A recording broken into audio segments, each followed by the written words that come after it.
ലൂക്കോസ് സുവിശേഷം 3-ാം അധ്യായം അവസാന വാക്യത്തിലേക്ക് നമ്മുടെ ശ്രദ്ധയെ തിരിക്കാം. ലൂക്കോസ് സുവിശേഷം 3-ാം അധ്യായം അതിൻ്റെ അവസാന വാക്യം. ലൂക്കോസ് സുവിശേഷം 3-ാം അധ്യായം അവസാന വാക്യം. സ്തോത്രം. അതോടൊപ്പം തന്നെ ലൂക്കോസ് സുവിശേഷം 3-ാം അധ്യായം തന്നെ അതിൻ്റെ 21, 22 വാക്യങ്ങൾ. ലൂക്കോസ് 3, 21, 22 വായിക്കുന്നതിന് മുൻപ് 38-ാമത്തെ വാക്യത്തിലേക്ക് നമ്മുടെ ശ്രദ്ധയെ തിരിക്കാം. ഏനോശ് ശേത്തിൻ്റെ മകൻ, ശേത്ത് ആദാമിൻ്റെ മകൻ, ആദാം ദൈവത്തിൻ്റെ മകൻ. ആദാം ആരുടെ മകൻ? ആദാം ദൈവത്തിൻ്റെ മകൻ. ശബ്ദമുയർത്തി പറഞ്ഞേ, ആദാം ദൈവത്തിൻ്റെ മകൻ. എല്ലാവരും പറഞ്ഞില്ല, എത്ര പറയാൻ പറഞ്ഞാലും എല്ലാവരും പറയത്തില്ല. ഒരിക്കൽ കൂടെ പറഞ്ഞേ, ആദാം ദൈവത്തിൻ്റെ മകൻ. വീണ്ടും ഒരിക്കൽ കൂടെ അതിൻ്റെ 21, 22 വാക്യങ്ങൾ കൂടെ വായിച്ചാട്ടെ. അതിൻ്റെ 3-ാം അധ്യായം അതിൻ്റെ 21, 22 വാക്യങ്ങൾ. ജനം എല്ലാം സ്നാനം ഏൽക്കയിൽ യേശുവൻ സ്നാനമേറ്റ് പ്രാർത്ഥിക്കുമ്പോൾ സ്വർഗം തുറന്ന് പരിശുദ്ധാത്മാവ് ദേഹരൂപത്തിൽ പ്രാവെന്ന പോലെ അവൻ്റെ മേൽ ഇറങ്ങി വന്നു. നീ എൻ്റെ പ്രിയപുത്രൻ, നിന്നിൽ ഞാൻ പ്രസാദിച്ചിരിക്കുന്നു എന്ന് സ്വർഗത്തിൽ നിന്ന് ഒരു ശബ്ദമുണ്ടായി. ആദാം ദൈവത്തിൻ്റെ മകൻ. അതേ ദൈവം യേശുവിനെ നോക്കി പറയുന്നു, നീ എൻ്റെ പ്രിയ പുത്രൻ. ആദാം ദൈവത്തിൻ്റെ മകൻ എന്ന 38-ാം വാക്യം പറഞ്ഞിട്ട് 22-ാം വാക്യം പറയുന്നു, ദൈവം തന്നെ പറയുന്നു, നീ എൻ്റെ പ്രിയ പുത്രൻ. ഇന്ന് നാം ദൈവസന്നിധിയിൽ 2 വ്യക്തിത്വങ്ങളിലേക്ക് എത്തി നോക്കുകയാണ്. ഈ ചെറിയ ബൈബിൾ സ്റ്റഡിയുടെ സ്തോത്രം, അതെ, തലക്കെട്ടിതാണ് ഫസ്റ്റ് ആൻഡ് ലാസ്റ്റ്. തുടക്കവും ഒടുക്കവും. തുടക്കവും ഒടുക്കവും. അത് വളരെ പ്രധാനപ്പെട്ടതായ ഒരു പ്രിൻസിപ്പിളാണ്, തത്വമാണ്. നമ്മുടെ തുടക്കത്തെക്കാൾ നമ്മുടെ ഒടുക്കം ഒത്തിരി നല്ലതായിരിക്കണം. നമ്മുടെ തുടക്കത്തെക്കാൾ നമ്മുടെ ഒടുക്കം ഒത്തിരി നല്ലതായിരിക്കണം. നമ്മളെല്ലാവരുടെയും ജീവിതത്തിൽ അതൊരു സ്ലോഗനായിരിക്കണം. നമ്മുടെ ആരംഭത്തെക്കാൾ നമ്മുടെ അവസാനം ഒത്തിരി നല്ലതായിരിക്കണം. അത് വേറെ ആരോ പറഞ്ഞതോ വേറെ ആരോ ഇംപ്ലിമെൻ്റ് ചെയ്തതോ കണ്ടുപിടിച്ചതോ ഒന്നുമല്ല. പകരം ദൈവത്തിൻ്റെ വചനത്തിൽ തന്നെയുള്ള ഒരു വാക്യമാണ്, ഏതൊരു കാര്യത്തിൻ്റെ ആരംഭത്തെക്കാൾ അതിൻ്റെ അവസാനം നല്ലത്. സഭാപ്രസംഗി 7-ാം അധ്യായം 8-ാം വാക്യം. അത് ഏതൊരു കാര്യത്തിൻ്റെ ആരംഭത്തെക്കാൾ അതിൻ്റെ അവസാനം നല്ലത് എന്ന് ദൈവം ആഗ്രഹിക്കുന്നു. ദൈവം എന്ത് കാര്യം ചെയ്യുവാൻ ആഗ്രഹിച്ചാലും അതിൻ്റെ ആരംഭം മോശമാണ് എങ്കിൽ കൂടി അതിൻ്റെ അവസാനം ഏറ്റവും നല്ലതായിരിക്കും. ഒരിക്കൽ കൂടെ, ദൈവം ഏതൊരു കാര്യം ആരിൽ ചെയ്താലും ആരംഭം ഒരുപക്ഷെ മോശമെന്ന് തോന്നിയാലും ദൈവമാണ് ചെയ്യുന്നത് കൊണ്ട് അതിൻ്റെ അവസാനം ഒത്തിരി നല്ലതായിരിക്കും. നിങ്ങളെക്കുറിച്ച് കാണേണ്ടതായ ചിത്രം ഇന്നലത്തെക്കാൾ നാളെ എങ്ങനെയായിരിക്കണം? നല്ലതായിരിക്കണം. കഴിഞ്ഞ മാസത്തെക്കാൾ ഈ മാസം നല്ലതായിരിക്കണം. കഴിഞ്ഞ വർഷത്തെക്കാൾ ഈ വർഷം നല്ലതായിരിക്കണം. ദൈവം ഒരിക്കലും താഴ്ചയിലേക്ക് വിളിച്ചിട്ടില്ല. ദൈവം നിങ്ങളെ ഉയർച്ചയിലേക്കാണ് വിളിച്ചിരിക്കുന്നത്. ദൈവം നിങ്ങളെ പൊളിവാനായി വിളിച്ചിട്ടില്ല. ദൈവം നിങ്ങളെ പണിവാനായി വിളിച്ചിരിക്കുന്നു. ദൈവം നിങ്ങളെ ലജ്ജാവിഷയമാക്കാനായി വിളിച്ചിട്ടില്ല. ദൈവം നിങ്ങളെ മാനിപ്പാനായി വിളിച്ചിരിക്കുന്നു. ദൈവം നിങ്ങളെ തോറ്റു ജീവിപ്പാൻ വേണ്ടി വിളിച്ചിട്ടില്ല. പകരം ക്രിസ്തു യേശുവിൽ ജയോത്സവമായി നിങ്ങളെ വഴി നടത്തുവാൻ വേണ്ടി വിളിച്ചിരിക്കുന്നു. അതുകൊണ്ട് ദൈവത്തിൻ്റെ വഴിയിൽ ആരാണോ നേരോടെ നടക്കുന്നത്, നേരോടെ നടക്കുന്നവർക്ക് ഒരു നന്മയ്ക്കും മുടക്കമില്ലെന്ന് തിരുവചനം പറയുന്നു. അതുകൊണ്ട് മറ്റുള്ളവർ നിങ്ങളെ നോക്കി, അയ്യോ നിനക്കിങ്ങനെ ഗതികേടായി പോയല്ലോ, നിന്റെ ജീവിതം ഇങ്ങനെ ആയിപ്പോയല്ലോ എന്നല്ല അവർ പറയാൻ വേണ്ടി പോകുന്നത്. എങ്ങനെ നീ ഈ അവസ്ഥയിലായി എന്ന്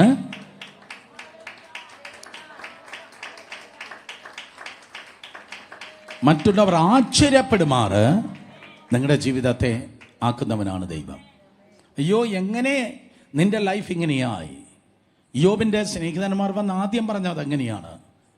അയ്യോ നിന്റെ ജീവിതം ഇങ്ങനെയൊക്കെ ആയിപ്പോയല്ലോ. 7 ദിവസം മിണ്ടാതിരുന്നെന്ന തിരുവചനം പറയുന്നു. യോബിൻ്റെ സ്നേഹിതന്മാർ യോബിൻ്റെ അടുത്ത് വന്ന് 7 ദിവസം ഇതുപോലെ തന്നെ മിണ്ടാതിരുന്നു.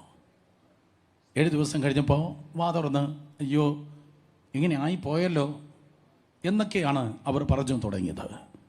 പക്ഷെ അവസാനം ഇരട്ടിയായി അവനെ അനുഗ്രഹിച്ചു കഴിഞ്ഞപ്പോൾ, വിഷയമായ ബന്ധത്തിൽ അവൻ്റെ ആരംഭത്തെക്കാൾ അവൻ്റെ അവസാനത്തെ ഏറ്റവും ഇരട്ടിയായി ദൈവം അനുഗ്രഹിച്ചപ്പോൾ, നേരത്തെ പറഞ്ഞത് മുഴുവൻ ക്യാൻസൽ ചെയ്തിട്ട് അവർ പറഞ്ഞു കാണാം, ഇതെങ്ങനെയാണ് നിൻ്റെ ജീവിതത്തിൽ ഇങ്ങനെ ആയിത്തീർന്നത്?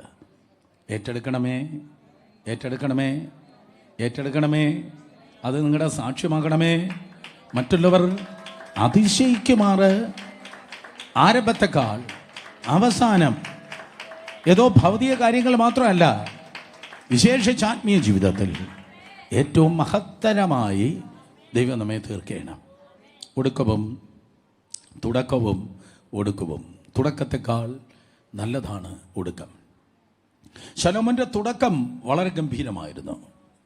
ശലോമോൻ്റെ ആരംഭം നിങ്ങൾ നോക്കുമ്പോൾ, അവൻ എൻ്റെ മകനായിരിക്കും, ഞാനവനെ സ്നേഹിക്കുന്നു, അവൻ എന്തെങ്കിലും കുസൃതി കാണിച്ചാൽ, എൻ്റെ ഭാഷയിൽ പറയുക, കർത്താവ് പറയുക, അവൻ എന്തെങ്കിലും തെറ്റ് കാണിച്ചാൽ ഞാനവനെ ശിക്ഷിക്കാതെ വിടുകയില്ല, ഞാനവനെ സിംഹാസനത്തിൽ ഇരുത്തുമെന്നൊക്കെ പറഞ്ഞ് യഹോവയാം ദൈവം ദാവീദിനോട് വളരെ നേരിട്ട് യേശു കർത്താവിൻ്റെ തത്തുല്യമായി ഈക്വൽ സ്റ്റാറ്റസിൽ സൃഷ്ടിക്കപ്പെട്ടവനായിരുന്നു ശലോമോൻ. മറ്റൊരു വിഷയമാണ്, എനിക്ക് വിവരിക്കാൻ നേരമില്ല.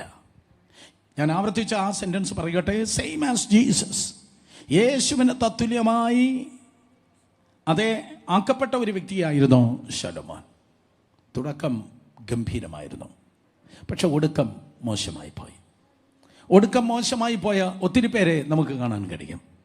എന്നാൽ തുടക്കം മോശമായിട്ടും ഒടുക്കം ഒത്തിരി നല്ലതായ അനേകരെ നമുക്ക് കാണാൻ കഴിയും. തുടക്കം ജനിക്കാൻ പാടില്ലാത്ത സീസണിൽ ജനിച്ചവനായിരുന്നു മോശ. തുടക്കം താഴ്വരയിൽ ഒഴുകിയ നദിയിലൂടെ ജീവിക്കാൻ അവകാശമില്ലാത്തവനായി ഞാങ്ങണപ്പെട്ടിയിൽ ഒഴുകിയവനായിരുന്നു. പക്ഷേ ഒടുക്കം ആ കൊടുമുടിയിലാണ് അവസാനിച്ചത്. തുടക്കം താഴ്വരയിലെങ്കിലും ഒടുക്കം ആ കൊടുമുടിയിലായിരുന്നു. യബേസിനെ കുറിച്ച് നിങ്ങൾക്കറിയാം. തുടക്കം വളരെ മോശമായിരുന്നു. സ്വന്തം അമ്മ പോലും പറഞ്ഞു, ഇത് രക്ഷപ്പെടാ കേസാണ്, ഇതൊരിക്കലും രക്ഷപ്പെടത്തില്ല. പക്ഷേ ഒടുക്കമായപ്പോൾ ആ കുടുംബത്തിലാണോ യവൻ ജനിച്ചതെന്ന് നാട്ടുകാർ അതിശയിക്കുമാറ്, അല്ലേ, ആ കുടുംബത്തിലാണോ യവൻ ജനിച്ചതെന്ന് നാട്ടുകാർ അതിശയിക്കുമാറ് ദൈവം സഹോദരന്മാരെക്കാൾ അവനെ ഏറ്റവും മാന്യനാക്കി. പിന്നെ അവൻ്റെ പേരിൽ ഒരു പട്ടണവും ഉണ്ടായി എന്ന വേദപുസ്തകം പറയുന്നു. ദുർഭൂതങ്ങളെ പേരിലല്ല ആ പട്ടണം അറിയപ്പെട്ടത്, ഏതോ എം പിമാരുടെയോ മന്ത്രിമാരുടെയോ പേരിലല്ല, ഒരു ദൈവദാസന്റെ പേരിൽ ആ പട്ടണം അറിയപ്പെട്ടു. ഓ, ഞാനെന്തോ അപരാധം പറഞ്ഞതുപോലെയാണല്ലോ നിങ്ങൾ മിണ്ടാതിരിക്കുന്നത്. സോ അത്ര ഭയങ്കരമായി അങ്ങേറ്റം മോശമായി കിടന്നവനെ ഇങ്ങേറ്റം ദൈവം മാനിക്കുകയുണ്ടായി. തുടക്കം മോശമെങ്കിലും ഒടുക്കം ഒത്തിരി നല്ലതായി. ജീവിതത്തെക്കുറിച്ച് നിങ്ങൾ കാണേണ്ടതായ ചിത്രം അതാണ്. നിങ്ങളുടെ തുടക്കം എത്ര മോശമാണെങ്കിലും നിങ്ങളുടെ ഒടുക്കത്തെ ഒത്തിരി നല്ലതാക്കുന്ന ഒരു കർത്താവുണ്ട്. പക്ഷേ തുടക്കം ഒത്തിരി നല്ലതായിട്ട് ഒടുക്കം ഒത്തിരി മോശമായി തീർന്ന ഒരു മനുഷ്യനായിരുന്നു ആദിമ മനുഷ്യനായ ആദാം. ആദാമിൻ്റെ സ്തോത്രം തുടക്കം ഒത്തിരി നല്ലതായിരുന്നു. ലക്ഷക്കണക്കിന് കാര്യാദികളെ ദൈവം ദൃശ്യമായതും അദൃശ്യമായതും ദൈവം സൃഷ്ടിച്ചു. ദൃശ്യമായതും അദൃശ്യമായതും, വിസിബിൾ ആൻഡ് ഇൻവിസിബിൾ, ദൈവം സൃഷ്ടിച്ചതായ ഒന്നിനെയും ദൈവം തൊട്ടില്ല. മുള്ളമ്പന്നിയെ, മയിലിനെ, കുയിലിനെ, ഹിപ്പോപ്പൊട്ടാമസിനെ, പാരറ്റിനെ, ഒന്നിനെ ദൈവം തൊട്ടില്ല. പക്ഷേ ദൈവം തൊട്ടത് ആദാമിനെ മാത്രമാണ് ദൈവം തൊട്ടുള്ളൂ. എന്തിനെങ്കിലും നിങ്ങൾ തൊടുന്നെങ്കിൽ നിങ്ങൾക്ക് അതിനോട് ഭയങ്കര ഇഷ്ടമുണ്ട്, അതുകൊണ്ടാണ് നിങ്ങളതിനെ തൊടുന്നത്. ഇതുവരെ ഒന്നിനും തൊട്ടിട്ടില്ലെന്ന് തോന്നുന്നു ഈ ഇരിപ്പ് കണ്ടപ്പോൾ. Come on, hallelujah. അതായത് തൊട്ടതെല്ലാം അലർജിയാണെന്ന് തോന്നുന്നു. പക്ഷെ ആദാം, സ്തോത്രം, ആദാമിനെ ദൈവം തൊട്ടു. ദൈവം തൊട്ടപ്പോഴേക്കും അവൻ ജീവനുള്ള ദേഹിയായി തൻ്റെ ദൈവത്തിൻ്റെ ശ്വാസത്താൽ അവൻ ഉളവായി വന്നു. ഞാൻ ആവർത്തിക്കുന്നു, വേറെ ഒന്നിനെയും ദൈവം സ്പർശിച്ചില്ല, ദൈവം ആദാമിനെ മാത്രം സ്പർശിച്ചു. അല്പം തലക്കനത്തോടെ അവന് പറയും, വേറെ നിങ്ങളെ ആരെയും ദൈവം തൊട്ടില്ല, എന്നെ മാത്രം ദൈവം തൊട്ടു. അവൻ്റെ തുടക്കം ഭയങ്കര ഗംഭീരമായിരുന്നു. അവൻ ദൈവത്തിൻ്റെ മഹത്വത്തിലായിരുന്നു ജീവിച്ചിരുന്നത്. ദൈവത്തിൻ്റെ ലിറ്ററലി ഷെക്കന ഗ്ലോറിയൽ ദൈവ മഹത്വത്തിലാണ് ആദാം ജീവിച്ചത്. എല്ലാ ദിവസവും ദൈവമായ കർത്താവ് ഇറങ്ങി വന്ന് കർത്താവ് അവനോട് കൂടെ നടന്നിരുന്നു. ആ തോട്ടത്തിൽ സ്തോത്രം, അതെ, ആ തോട്ടത്തെ പരിപാലിപ്പാൻ തക്കോണം ദൈവമാതാവിനെ ആക്കി വെച്ചിരുന്നു. അങ്ങനെ വേറെ ഏത് വ്യക്തികളെക്കാൾ, വേറെ ഏത് കാര്യാദികളെക്കാൾ ഏറ്റവും മനോഹരമായ സ്തോത്രം ആത്മീയ അന്തരീക്ഷവും ദൈവസാമീപ്യവും ഒക്കെ ആദാമിന് ഉണ്ടായിരുന്നു. നിങ്ങളെന്നെ കാണുന്നതിനേക്കാൾ അടുത്തുകൂടാത്ത പ്രകാശത്തിൽ അധിവസിച്ച ദൈവത്തെ ആദാം കണ്ടു. ദൈവത്തിൻ്റെ സാന്നിധ്യം അനുഭവിച്ചു. ദൈവത്തോടു കൂടെ നടന്നു. അവൻ്റെ തുടക്കം ഭയങ്കര ഗംഭീരമായിരുന്നു. ദൈവത്തോടു കൂടെ അവൻ ഉലാവുകയാണ്. ഡെയിലി ദൈവത്തിൻ്റെ ശബ്ദം അവൻ കേൾക്കുകയാണ്.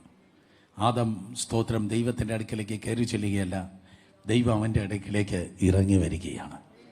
സ്തോത്രം, ആദിമ മനുഷ്യനായ ആദാം. പക്ഷെ മനസ്സിലാക്കണമേ, തിരുവചനത്തിൽ പറയുന്നത് ആദാം ദൈവത്തിൻ്റെ ദാസൻ എന്നല്ല, ആദാം ദൈവത്തിൻ്റെ അടിമ എന്നല്ല, ആദാം ദൈവത്തിൻ്റെ മകൻ എന്നാണ്.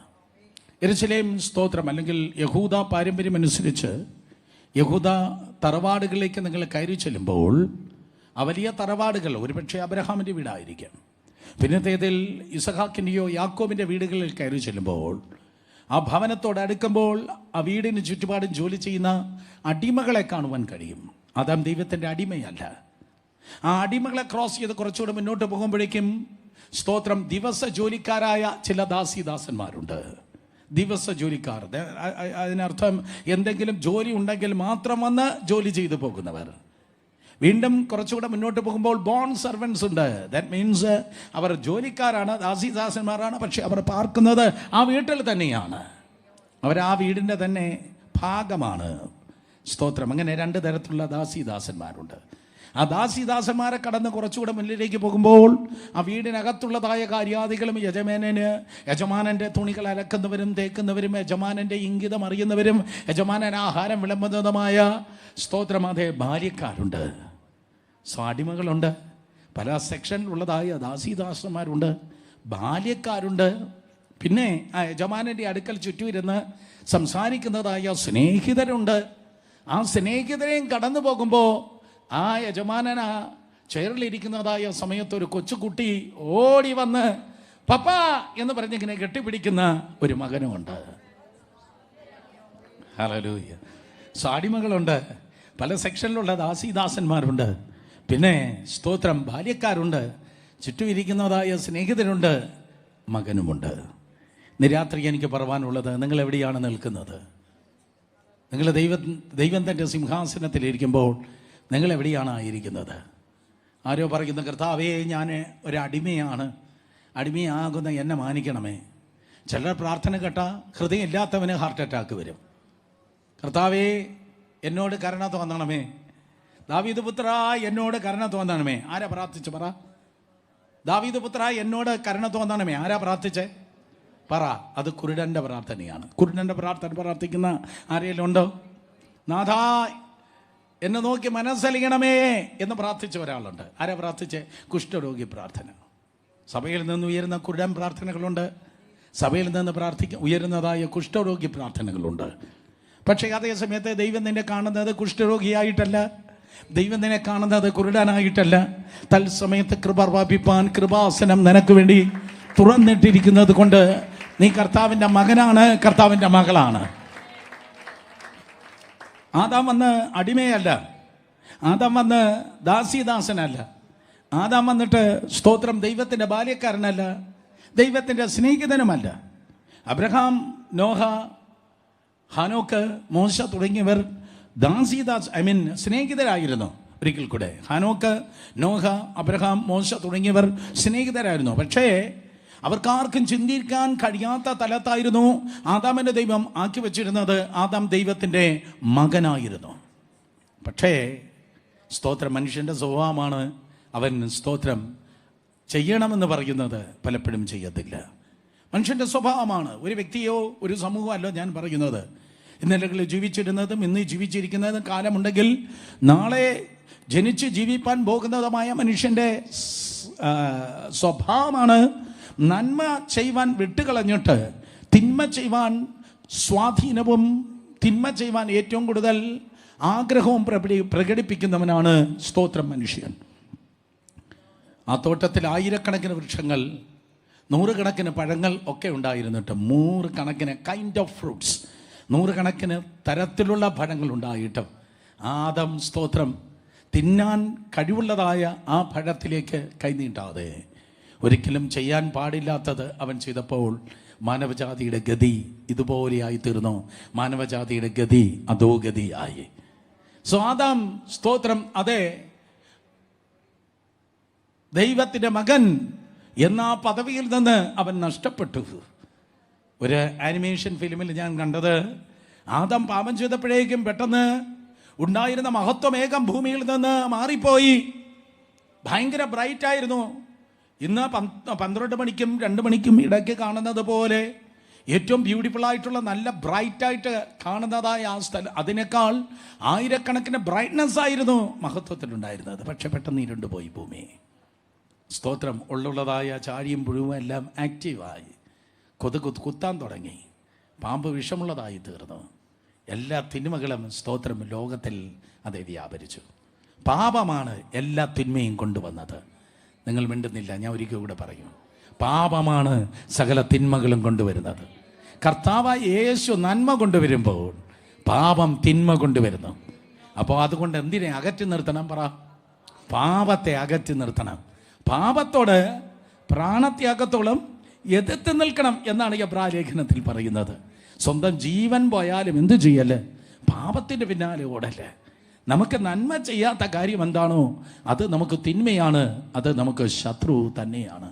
ആദാം പാപം ചെയ്തു. ഏറ്റവും വലിയ തകർച്ചയെന്ന് പറയുന്നത് ദൈവത്തിൻ്റെ മകൻ എന്ന ആ പദവിയിൽ നിന്ന് അവൻ തള്ളപ്പെട്ടു. അതുവരെയും ദൈവത്തിൻ്റെ മകനായിരുന്നപ്പോൾ സകലത്തിനെ ആദം വാഴുകയായിരുന്നു. ദൈവത്തിൻ്റെ മകനായപ്പോൾ ആദം എല്ലാറ്റിൻ്റെ മേൽ വാഴുകയായിരുന്നു. നിങ്ങൾ ഒത്തിരി പേർ മാതാപിതാക്കളാണ്. ഈ മുന്നിൽ 2 കുസൃതി പിള്ളേരിപ്പുണ്ട്. ഈ കുട്ടികളുടെ മേൽ ഒരു ഈച്ചയോ ഒരു കൊതുകോ വന്നിരിക്കുന്നത് അവരുടെ മിലിറ്ററി അപ്പന് ഇഷ്ടമുള്ള കാര്യമല്ല. ഇതുപോലെയാണ് ദൈവം. നിങ്ങളുടെ മേലിൽ ഒന്നും കുതിര കയറുന്നത് ദൈവത്തിന് ഇഷ്ടമുള്ള കാര്യമല്ല. ഒന്നും നിങ്ങളെ ഭരിക്കല്. അത് കടഭാരമാകട്ടെ, രോഗങ്ങളാകട്ടെ, ബുദ്ധിമുട്ടുകളാകട്ടെ, മറ്റ് ആകുല ചിന്തകളാകട്ടെ, ഒരു നുകത്തിൻ കീഴിൽ നിങ്ങൾ കിടന്ന് പെടയണമെന്ന് ദൈവം ആഗ്രഹിക്കുന്നില്ല. ദൈവം നിങ്ങളെ സൃഷ്ടിച്ചത് അടിമയായിട്ടല്ല, പുത്രനായിട്ടാണ്. ദൈവം നിങ്ങളെക്കുറിച്ച് ആഗ്രഹിക്കുന്നതായ കാര്യം, ദൈവം നിങ്ങളെക്കുറിച്ച് കാണുന്ന ചിത്രം ഏതൊക്കെയോ പെയിനിലും പ്രഷറിലും നിങ്ങൾ ജീവിക്കുന്നതല്ല. ക്രിസ്തീയ ജീവിതം എന്ന് പറയുന്നത് ചൂട് നിറഞ്ഞിരിക്കുന്ന പ്രഷർ കുക്കറിൽ ജീവിക്കുന്ന ജീവിതം അല്ല. മാറി ചിന്തിക്കുക. ഇതല്ല ജീവിതം. യേശു ഇതിനു വേണ്ടിയല്ല ക്രൂശ് ചുമന്നത്. യേശു ഇതിനു വേണ്ടിയല്ല മുൾക്കിരീടം ചുമന്നത്. യേശു കർത്താവ് ഇതിനു വേണ്ടിയല്ല രക്തമൊഴുക്കിയത്, മരിച്ചടക്കപ്പെട്ട് ഉയർത്തെഴുന്നേറ്റത്. കർത്താവ് യേശു ക്രിസ്തു നിന്റെ ജീവിതത്തിൽ കടന്നു വന്നത് ജീവനും സമൃദ്ധിയായ ജീവൻ നിന്നിലേക്ക് നൽകാൻ വേണ്ടിയാണ്. ഞാനത് വീണ്ടും പറയാം. ജീവനും സമൃദ്ധിയായ ജീവിതം. ക്രിസ്തീയ ജീവിതം എന്ന് പറയുന്നത് തോറ്റതല്ല. ക്രിസ്തീയ ജീവിതം എന്ന് പറയുന്നത് ജയിച്ചതാണ്. അപ്പോൾ ജയിച്ചു എന്ന് പറയണമെങ്കിൽ ഏതോ ടെസ്റ്റ് ഉണ്ട്. ടെസ്റ്റ് ഉള്ളത് കൊണ്ടാണ് ജയിക്കുന്നത്. നിങ്ങളെയും എൻ്റെ ജീവിതത്തിൽ ടെസ്റ്റുകളെ ദൈവം അനുവദിക്കുന്നത് നീ തോറ്റു തുന്നമ്പാടി ജീവിക്കാനല്ല, അടുത്ത ലെവലിൽ പഞ്ചായത്തിൽ ജില്ലയിൽ ആർക്കുമില്ലാത്ത ജയം നിന്നിൽ ഉദിക്കുവാൻ വേണ്ടിയാണ്.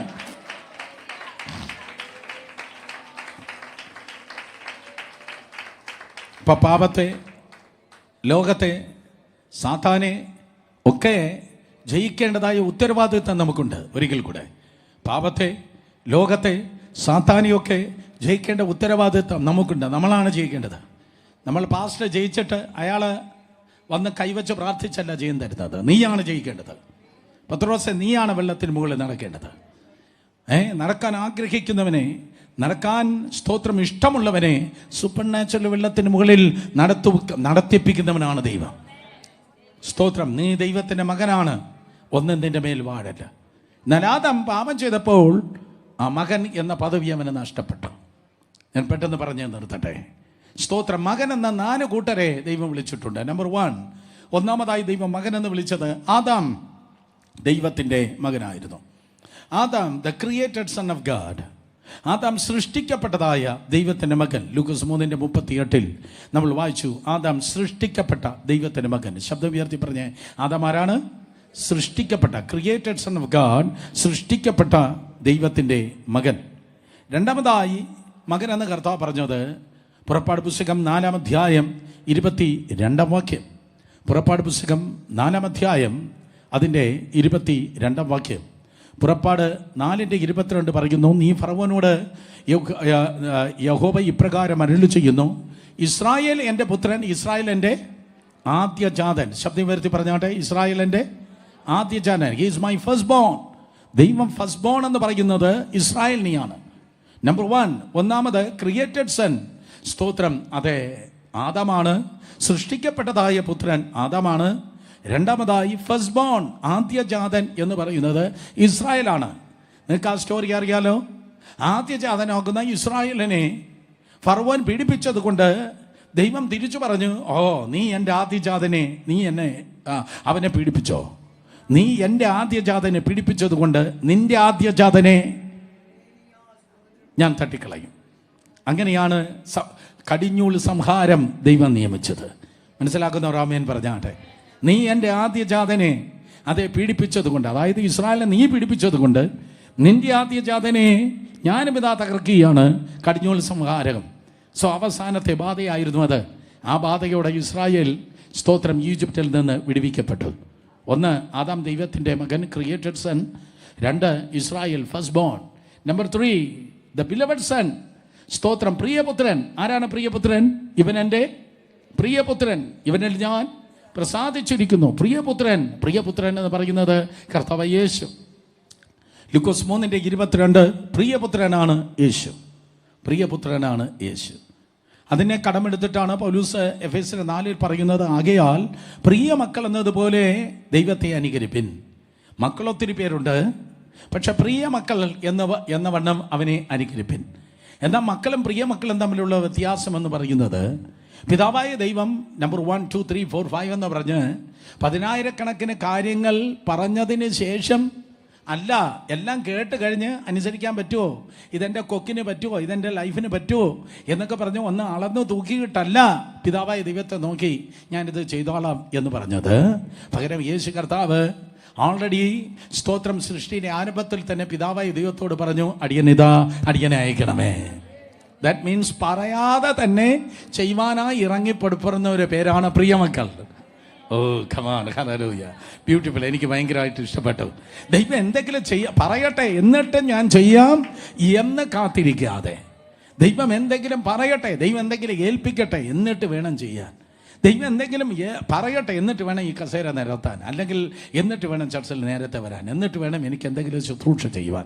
ദൈവം എന്തെങ്കിലും പറയട്ടെ, പറഞ്ഞിട്ട് അല്ലെങ്കിൽ വല്ലവരും എന്തെങ്കിലും പറയട്ടെ, ഏൽപ്പിക്കട്ടെ എന്നിട്ട് ചെയ്യാം. അവരല്ല പ്രിയ മക്കൾ.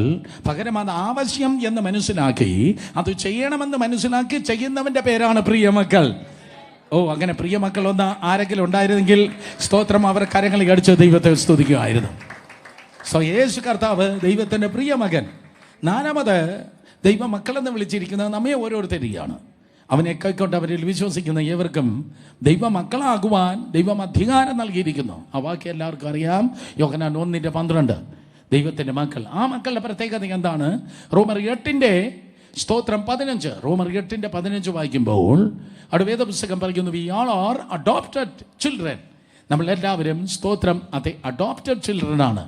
അതെ, നിങ്ങൾ പിന്നെയും ഭയപ്പെടേണ്ടതിന് ദാസ്യത്വത്തിൻ്റെ ആത്മാവിനെയല്ല, നമ്മ അബ്ബാ പിതാവേ എന്ന് വിളിക്കുന്ന പുത്രത്വത്തിൻ്റെ ആത്മാവിനെ അത്രേ പ്രാപിച്ചിരിക്കുന്നത്. ഇംഗ്ലീഷിൽ നോക്കിയാട്ടെ, ഇംഗ്ലീഷിൽ നോക്കുമ്പോൾ receive the spirit of adoption എന്നവിടെ കാണുവാൻ കഴിയുന്നു. ദത്തുപുത്രന്മാർ, സ്തോത്രം, ദത്തുപുത്രന്മാർ. അപ്പൊ ക്രിസ്തു യേശുവിൽ നമ്മെ ദത്തുപുത്രന്മാരായി കർത്താവാക്കിയിരിക്കുന്നു. ശരിയല്ലേ? എങ്ങനെയാ ദത്തുപുത്രന്മാർ? പണ്ട് നമ്മൾ പിശാചിന്റെ മക്കളായിരുന്നു. ഈ ലോകത്തിലെ കാര്യഗതികൾ അനുസരിച്ച് എഫേസ്യർ 2:2 സ്തോത്രം, അതെ, സാത്താന്റെ സന്താനങ്ങളായി ജനിച്ചു വളർത്തപ്പെട്ടവരാണ് നമ്മൾ. എന്നാൽ നമ്മൾ അവനെ തിരഞ്ഞെടുത്തതല്ല, കർത്താവ് നമ്മെ തിരഞ്ഞെടുത്തതാണ്.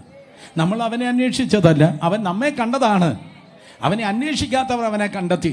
ആർക്കും പറവാൻ കഴിയത്തില്ല, സ്തോത്രം, ദൈവം എന്നെ ഭയങ്കരമായി രക്ഷിച്ച്. ആർക്കും പറവാൻ കഴിയത്തില്ല, ഓ വലിയവനായി എന്നെ ചെറിയവനായി കർത്താവ് രക്ഷിച്ചെന്ന്. ഓ കമാൻ, നിങ്ങൾ കേട്ടില്ല?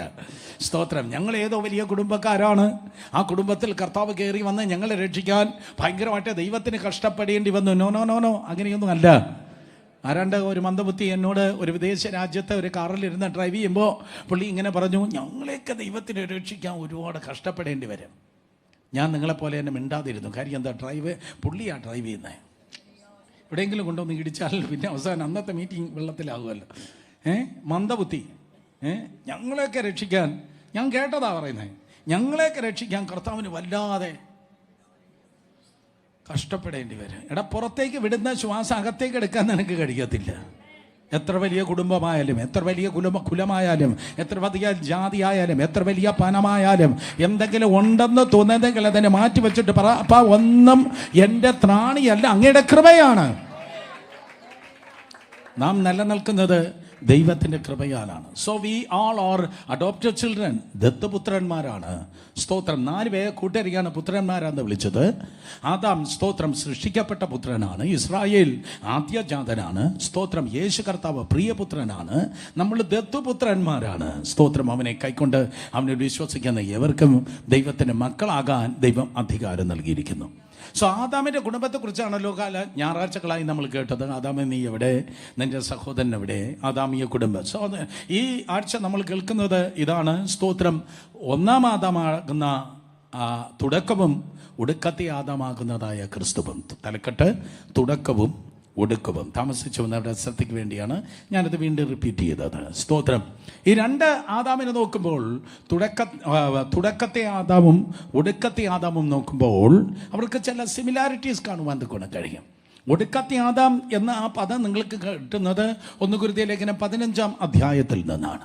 1 കൊരിന്ത്യർ ലേഖനം 15-ാം അധ്യായം 22 മുതൽ താഴേക്ക് വായിക്കുമ്പോൾ ഒരു ലോങ് ലിസ്റ്റ് തന്നെ അതിൽ നിങ്ങൾക്ക് കാണുവാൻ കഴിയും. ഒടുക്കത്തെ ആദാം, ഒടുക്കത്തെ ആദാം, ഒടുക്കത്തെ ആദാം എന്ന്, ലാസ്റ്റ് ആദാം എന്ന് യേശു കർത്താവിനെ കുറിച്ച് അവിടെ പറയുന്നു. 1 കൊരിന്ത്യർ ലേഖനം 15-ാം അധ്യായം ഒരു റിസറക്ഷൻ ചാപ്റ്ററാണ്, ഒരു ഉയർപ്പിൻ്റെ അധ്യായമാണ്. എല്ലാവരും പറഞ്ഞാട്ടെ, എന്തോ അധ്യായമാണ്? ഉയർപ്പിൻ്റെ അധ്യായം. അപ്പോൾ 1 കൊരിന്ത്യർ 15 ഉയർപ്പിൻ്റെ അധ്യായമെങ്കിൽ പറഞ്ഞിട്ടുള്ളതാണ്. വീണ്ടും ഒരിക്കൽ കൂടെ ആവർത്തിക്കുന്ന നാണക്കേടുണ്ട്. പക്ഷേ പലരും മറന്നു പോയത് കൊണ്ടാണ് ഞാൻ നിലനിന്ന് പോകുന്നത്. കാരണം എല്ലാം ഓർത്തിരുന്നാൽ പിന്നെ നമുക്ക് പ്രസംഗിക്കാൻ വേറെ മെസ്സേജ് ഇല്ലല്ലോ. 1 കൊരിന്ത്യർ 13 വന്ന സ്നേഹത്തിൻ്റെ അധ്യായമാണ്. 1 കൊരിന്ത്യർ 14 വന്ന ആത്മശക്തിയുടെ അധ്യായമാണ്, കരിസ്മാറ്റിക് ചാപ്റ്റർ. 1 കൊരിന്ത്യർ 15 വന്ന് റിസറക്ഷൻ ചാപ്റ്ററാണ്. അപ്പോൾ ഉയർപ്പിൻ്റെ അധ്യായത്തിൽ സ്തോത്രം, ഉയർപ്പിൻ്റെ സാന്നിധ്യം വെളിപ്പെടുത്തുവാൻ മരണത്തിൻ്റെ തിന്മയെ പൗലൂസിന് പറയേണ്ടതായി വന്നു. മരണമുള്ളത് കൊണ്ടാണ് ഉയർപ്പിനെ കുറിച്ച് തനിക്ക് പറയേണ്ടി വരുന്നത്. ആമേൻ. സ്തോത്രം. അത് ഇരുട്ടുള്ളത് കൊണ്ടാണ് വെളിച്ചത്തിൻ്റെ മഹാത്മ്യത്തെക്കുറിച്ച് വർണ്ണിക്കേണ്ടി വരുന്നത്. എന്നതുപോലെ നോക്കണമേ. സ്തോത്രം. അതെ, ഒടുക്കത്തെ ആദാം. ഈ ഒടുക്കത്തെ ആദാമാകുന്ന യേശുവും തുടക്കത്തിലെ ആദാമാകുന്ന, അല്ലെങ്കിൽ ഒന്നാം ആദാമാകുന്നതായ ആദിമ മനുഷ്യനായ ആദാമും തമ്മിൽ ചില സിമിലാരിറ്റീസ് നിങ്ങൾക്ക് കാണുവാൻ കഴിയും. ഒന്നാമതായി നമ്മൾ മനസ്സിലാക്കി, 2 പേരും ദൈവത്തിൻ്റെ മക്കളാണ്.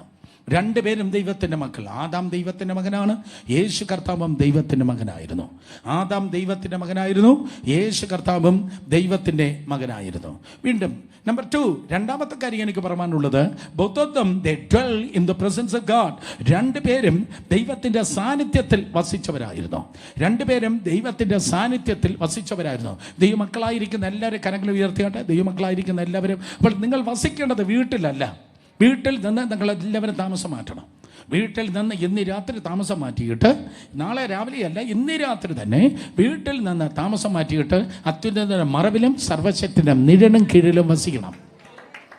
കർത്താവിൻ്റെ പ്രസൻസിലാണ് വസിക്കേണ്ടത്. കർത്താവിൻ്റെ സാന്നിധ്യത്തിലാണ് നിങ്ങൾ വസിക്കേണ്ടത്. ചില ദിവസങ്ങൾക്ക് മുമ്പ് ഒരു വിദേശ രാജ്യത്ത്, അവിടുത്തെ ചർച്ച് അതിരാവിലെ എൻ്റെ ഫ്ലൈറ്റ് ആയിരുന്നു. 4 മണിക്ക് എനിക്ക് എയർപോർട്ടിൽ റിപ്പോർട്ട് ചെയ്യണം. 6 മണിക്ക് എനിക്ക് ഫ്ലൈറ്റ്. അപ്പോൾ 4 മണിക്ക് എന്നെ കൊണ്ടുവന്ന് അവിടെ വിടാൻ വേണ്ടി സ്തോത്രം അവരെനിക്ക് എന്ത് ചെയ്തു, ആ എയർപോർട്ട് ഹോട്ടൽ എന്ന് പറയുന്ന നല്ലൊരു 5 സ്റ്റാർ ഹോട്ടലോ 7 സ്റ്റാറോ എനിക്കറിയത്തില്ല, ഒരു ബ്യൂട്ടിഫുൾ സ്യൂട്ട് റൂം എനിക്ക് വേണ്ടി സ്തോത്രം ബുക്ക് ചെയ്തു. പക്ഷേ അന്ന് രാത്രി 2.5 മണിക്കൂർ മാത്രമേ ഞാൻ ഉറങ്ങിയുള്ളൂ. അപ്പോൾ ഒരു കാര്യം എനിക്ക് മനസ്സിലായി, സ്റ്റാർ കൂടുന്നത് കൊണ്ടല്ല ഉറക്കം വരുന്നത്, വയറു നിറയെ ഭക്ഷണം കഴിക്കുന്നത്. കർത്താവ് എവിടെയുണ്ടോ വയറ് നിറഞ്ഞ അതെല്ലാം വാഴക്കുഴി പോലെയാണ്. ഐ മീൻ സ്തോത്രം. വാഴക്കുഴി ആയാലും വയറ് നിറഞ്ഞാൽ നമ്മളവിടെ സുഖമായിട്ട് കിടക്കും. റൈറ്റ്? സ്തോത്രം. അർത്ഥം കർത്താവിൻ്റെ സാന്നിധ്യമാണ് നിനക്ക് വേണ്ടിയത്. നിനക്ക് വേണ്ടിയത് ഏതോ സ്തോത്രം വലിയേറിയ വസ്ത്രങ്ങളോ വലിയ ഡിഗ്രികളോ കോടികളോ സമ്പാദ്യങ്ങളോ ഒന്നുമല്ല. നിനക്ക് വേണ്ടിയത് നമ്പർ 1 ഒന്നാമത് ദൈവത്തിൻ്റെ സാന്നിധ്യമാണ്. ഓക്സിജൻ ഇല്ലെങ്കിൽ നിങ്ങൾ ഞാനും ചത്തുപോകും. വെള്ളത്തിൽ കിടക്കുന്ന മത്സ്യത്തെ എടുത്ത് പുറത്തിട്ടാൽ മത്സ്യം ചത്തുപോകും. മത്സ്യം പറയും എനിക്ക് വെള്ളത്തിൽ വസിക്കാൻ കഴിയത്തുള്ളൂ. ദൈവമക്കളാകുന്ന നമ്മൾ പറയും എനിക്ക് ദൈവത്തിന്റെ പ്രസൻസിലേ വഹിപ്പാൻ കഴിയത്തുള്ളൂ.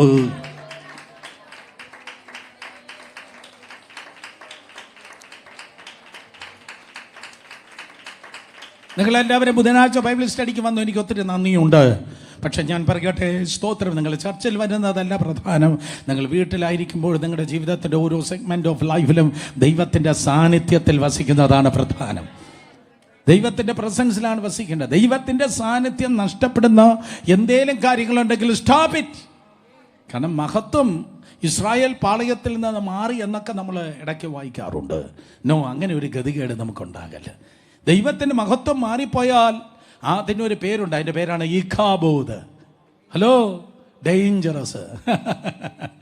സ്തോത്രം. അടുത്തിരിക്കുന്നവർ തൊട്ട് പറ, എൻ്റെ പേര് ഈഖാബോദ് ആകെയില്ല. പറഞ്ഞേ. ഞാൻ ഇക്കിള് വിടുകയില്ല എന്നല്ല പറയേണ്ടത്. വാ തുറന്ന് പറ, എൻ്റെ പേര് ഈഖാബോദ് ആകെയില്ല. ദാറ്റ് മീൻസ് മഹത്വം ഇല്ലാത്ത, ദൈവം ഇല്ലാത്ത ഒരു സെക്കൻഡ് പോലും എൻ്റെ ലൈഫിൽ എനിക്ക് വേണ്ട. വേറെ എന്തൊക്കെ പോയാലും, വേറെ ആരൊക്കെ പോയാലും എനിക്ക് വേണ്ടിയത് യഹോവ ഷമ്മ, എന്നെന്നും കൂടെ ഇരിക്കുന്ന കർത്താവാണ്. എനിക്ക് വേണ്ടിയത് ഇമ്മാനുവേലിൻ്റെ സാന്നിധ്യമാണ്. സ്തോത്രം. ചുറ്റിക്കളിയല്ല ആത്മീയ ജീവിതം. കൺകെട്ട് വിദ്യയല്ല ആത്മീയ ജീവിതം. കാപട്യമല്ല ആത്മീയ ജീവിതം. സ്തോത്രം. അതേ, മറ്റുള്ളവരുടെ മുൻപിൽ വേഷം കെട്ടലല്ല ആത്മീയ ജീവിതം. ഞായറാഴ്ച നമ്മൾ കേൾക്കും, വേറെ ആരെ കളിപ്പിച്ചാലും ദൈവത്തെ കളിപ്പിക്കാൻ പറ്റത്തില്ല. ഒരിക്കൽ കൂടെ കേൾക്കും ഞായറാഴ്ച. അതുകൊണ്ട് ദൈവത്തിൻ്റെ മക്കളാണോ വസിക്കുന്നത് അപ്പൻ്റെ സാന്നിധ്യത്തിലാണ്. യോഹന്നാൻ 8 കർത്താവ് പറഞ്ഞതായ ഒരു വാക്യമുണ്ട്, പുത്രനാണോ എന്നേക്കും ഭവനത്തിൽ വീട്ടിൽ വസിക്കുന്നു. ദാസൻ എന്നേക്കും വസിക്കുന്നില്ല. പക്ഷെ ദാസനാണെങ്കിൽ വരുന്നു, ജോലി ചെയ്യുന്നു, പോകുന്നു. അങ്ങനെയുള്ള ഒരുപാട് ദാസന്മാരുണ്ട്. ഈ പ്ലാറ്റ്ഫോമിൽ വന്നിട്ടുള്ള അങ്ങനെയുള്ള ഒത്തിരി ദാസന്മാരുണ്ട്. ദാസനാണോ ഞാൻ അവനെ വീണ്ടും വിളിക്കത്തില്ല. കാര്യം എന്താണെന്ന് പറയുക, ദാസനാണോ അവൻ വരും, പ്രസംഗം കഴിയും, അച്ഛാ ഞാൻ പോവാ, അടുത്ത മീറ്റിങ്ങിന് വേണ്ടി പോവാ. ഞാനും പല മീറ്റിംഗ് കണ്ടിട്ടുണ്ട്. മീറ്റിങ്ങിൽ നിന്ന് മീറ്റിങ്ങിലേക്ക്, പ്രോഗ്രാമിൽ നിന്ന് പ്രോഗ്രാമിലേക്ക്, പ്രോഗ്രാമിൻ്റെ പിന്നാലെ ഓടുന്നവർ. പ്രോഗ്രാമല്ല നിനക്ക് വേണ്ടിയത്, നിനക്ക് വേണ്ടിയത് പ്രസൻസ് ആണ് വേണ്ടിയത്. പ്രോഗ്രാം അനുസരിച്ച് ഓടിയാൽ ഒരു 100 മീറ്ററോ 200 മീറ്ററോ ഒക്കെ ഓടുമായിരിക്കും. പക്ഷെ പ്രസൻസിൽ ഓടിയാൽ അതൊരു മാരത്തൺ ഓട്ടമായിരിക്കും. അത് ഒറ്റയ്ക്കല്ല പിന്നെ ഓടുന്നത്. കുറച്ചു നാൾ കഴിയുമ്പോൾ ഒരു കൂട്ടം ആൾക്കാർ നിന്റെ കൂടെ നിന്ന് ഓടുന്നത് കാണും. അതൊക്കെ കൂടെ കഴിയും. മക്കളെ, അതുകൊണ്ട് മകനാണെങ്കിൽ വസിക്കുന്നത് അവൻ്റെ പ്രസൻസിലായിരിക്കും. എത്ര പേർ ആമയും പറയും? അയ്യോ ഹല്ലേലൂയ, എന്തൊരു കഷ്ടപ്പാട്. ഹല്ലേലൂയ. ദൈവ മക്കളാണോ അവൻ്റെ പ്രസൻസിൽ, അത്യുന്നതിൻ്റെ മറവിലും സർവശക്തൻ്റെ നിഴലിനും കീഴിൽ. ദൈവമില്ലാത്തവർ, ദൈവമക്കളല്ലാത്തവർക്ക് ഇതൊരു നിസ്സാരമായി തോന്നും. പക്ഷേ ഇത് അനുഭവിക്കുന്ന നമുക്കുണ്ടല്ലോ, അയ്യോ ഇത് ഭയങ്കര മനോഹരമാണ്. 84 സങ്കീർത്തനത്തിൽ കോരഹ പുത്രന്മാർ പാടിയ ആ 84 സങ്കീർത്തനത്തിൻ്റെ 1-ാം വാക്യം എന്താ ഒന്ന് നോക്കി. സ്തോത്രം. എന്താണ്? സൈന്യങ്ങളുടെ ദൈവമായ യഹോവേ തിരുനിവാസം എത്ര മനോഹരം. ഇത് എത്ര മനോഹരം എന്ന് പറയുന്ന പുറമേയുള്ള കാഴ്ചയല്ല, അകമേയുള്ള കാഴ്ചയാണ്. ഹലോ, മനസ്സിലായോ? പുറമേ നിൽക്കുമ്പോൾ ഇതൊരു ചാക്ക് ശീല ഇട്ടിരിക്കുന്നതാണ് ഈ സമാഗമന കൂടാരം. ചാക്ക്, ജൂട്ട് കളറാണ്. ജൂട്ട് കണ്ടിട്ടുള്ളവർ കരങ്ങൾ ഉയർത്തിയാട്ടെ. ജൂട്ട് കളർ ചുരിദാർ, ഷർട്ട് ഒക്കെ ജൂട്ട്. ഒരു വല്ലാത്ത ഒരു ഊത നിറത്തില്ല, ഒരു സന്തോഷമില്ലാതെ. അതാണ് സ്തോത്രം. അതെ, ജൂട്ട്. ദാറ്റ് മീൻസ് ചാക്കിൻ്റെ കളറ്. അപ്പോൾ പുറമേ നിന്ന് നോക്കുമ്പോൾ ഒരു ചാക്കേ ഉള്ളൂ. എന്തുവാ ഇത്രയും ബഹളം ഉണ്ടാക്കുന്നത്? എന്നും ബൈബിൾ സ്റ്റഡി, എന്നും പ്രാർത്ഥന, എന്നും ഭക്തി എന്ന് പറയുന്ന ഒരു ചാക്ക് കളറ്. പക്ഷേ ഇതിനകത്ത് കയറുമ്പോഴാണ് കാഴ്ചയപ്പത്തിൻ്റെ മേശ, നിലവിളക്ക്, ധൂപകലശം, ആ വിശുദ്ധ സ്ഥലത്തിരിക്കുന്ന കാര്യങ്ങൾ കാണുമ്പോൾ, അതിലുപരി അതിനകത്തുള്ളതായ മഹത്വം കാണുമ്പോൾ, ഇതൊന്നും പുറത്തില്ല, ഇതൊക്കെ അകത്തേ ഉള്ളൂ. ഇതപ്പുറത്തെ ബാറിലില്ല, ഇതിനപ്പുറത്തെ വേശ്യാഗ്രഹത്തിലില്ല, ഇതിനപ്പുറത്തെ സിനിമാ കോട്ടയിലില്ല, അതിനപ്പുറത്തുള്ള ക്ലബിലില്ല. ഇത് ദൈവത്തിൻ്റെ സന്നിധിയിൽ മാത്രമേ ഉള്ളൂ. അവൻ്റെ സന്നിധികൾ സന്തോഷ പരിപൂർണതയും അവൻ്റെ വലതു ഭാഗത്ത് എന്നും പ്രമോദമുണ്ട്. നാട്ടുകാർക്കും വീട്ടുകാർക്കും ഒന്നും ഇത് തരുവാൻ കഴിയത്തില്ല. പുറത്തേ ഉള്ളതായ ജൂട്ട് കളർ കണ്ടിട്ടല്ല, അകത്തുള്ള മനോഹാരിത കണ്ടിട്ട് ഭക്തന്മാർ വിളിച്ചു പറയുന്നു, സൈന്യങ്ങളുടെ ദൈവമായ യഹോവേ, തിരുനിവാസം എത്ര മനോഹര. ദൈവത്തിൻ്റെ മക്കളാണെങ്കിൽ നിങ്ങൾ വസിക്കുന്നത് ദൈവത്തിൻ്റെ പ്രസൻസിലാണ്. സ്തോത്രം. എൻ്റെ ഒടുക്കം ആകണമെങ്കിൽ, ഒരിക്കൽ കൂടെ, എൻ്റെ ഒടുക്കം നല്ലതാകണമെങ്കിൽ ഞാൻ ബാങ്കിലല്ല താമസിക്കേണ്ടത്, ഞാൻ കർത്താവിൻ്റെ സാന്നിധ്യത്തിലാണ് താമസിക്കേണ്ടത്. എൻ്റെ ഒടുക്കം നല്ലതാകണമെങ്കിൽ ഞാൻ അമേരിക്കയിലും UK-യിലും അല്ല താമസിക്കേണ്ടത്, ഞാൻ അവൻ്റെ സാന്നിധ്യത്തിലാണ് താമസിക്കേണ്ടത്. എൻ്റെ ഒടുക്കം നല്ലതാകണമെങ്കിൽ ഞാൻ JB മോർഗനിലോ വേറെ ഏതെങ്കിലും ഇൻഫോസിസിലോ അല്ല താമസിക്കേണ്ടത്, ഞാൻ എൻ്റെ കർത്താവിൻ്റെ സാന്നിധ്യത്തിലാണ് താമസിക്കേണ്ടത്. കമോൺ, നിങ്ങൾക്ക് മനസ്സിലായില്ല?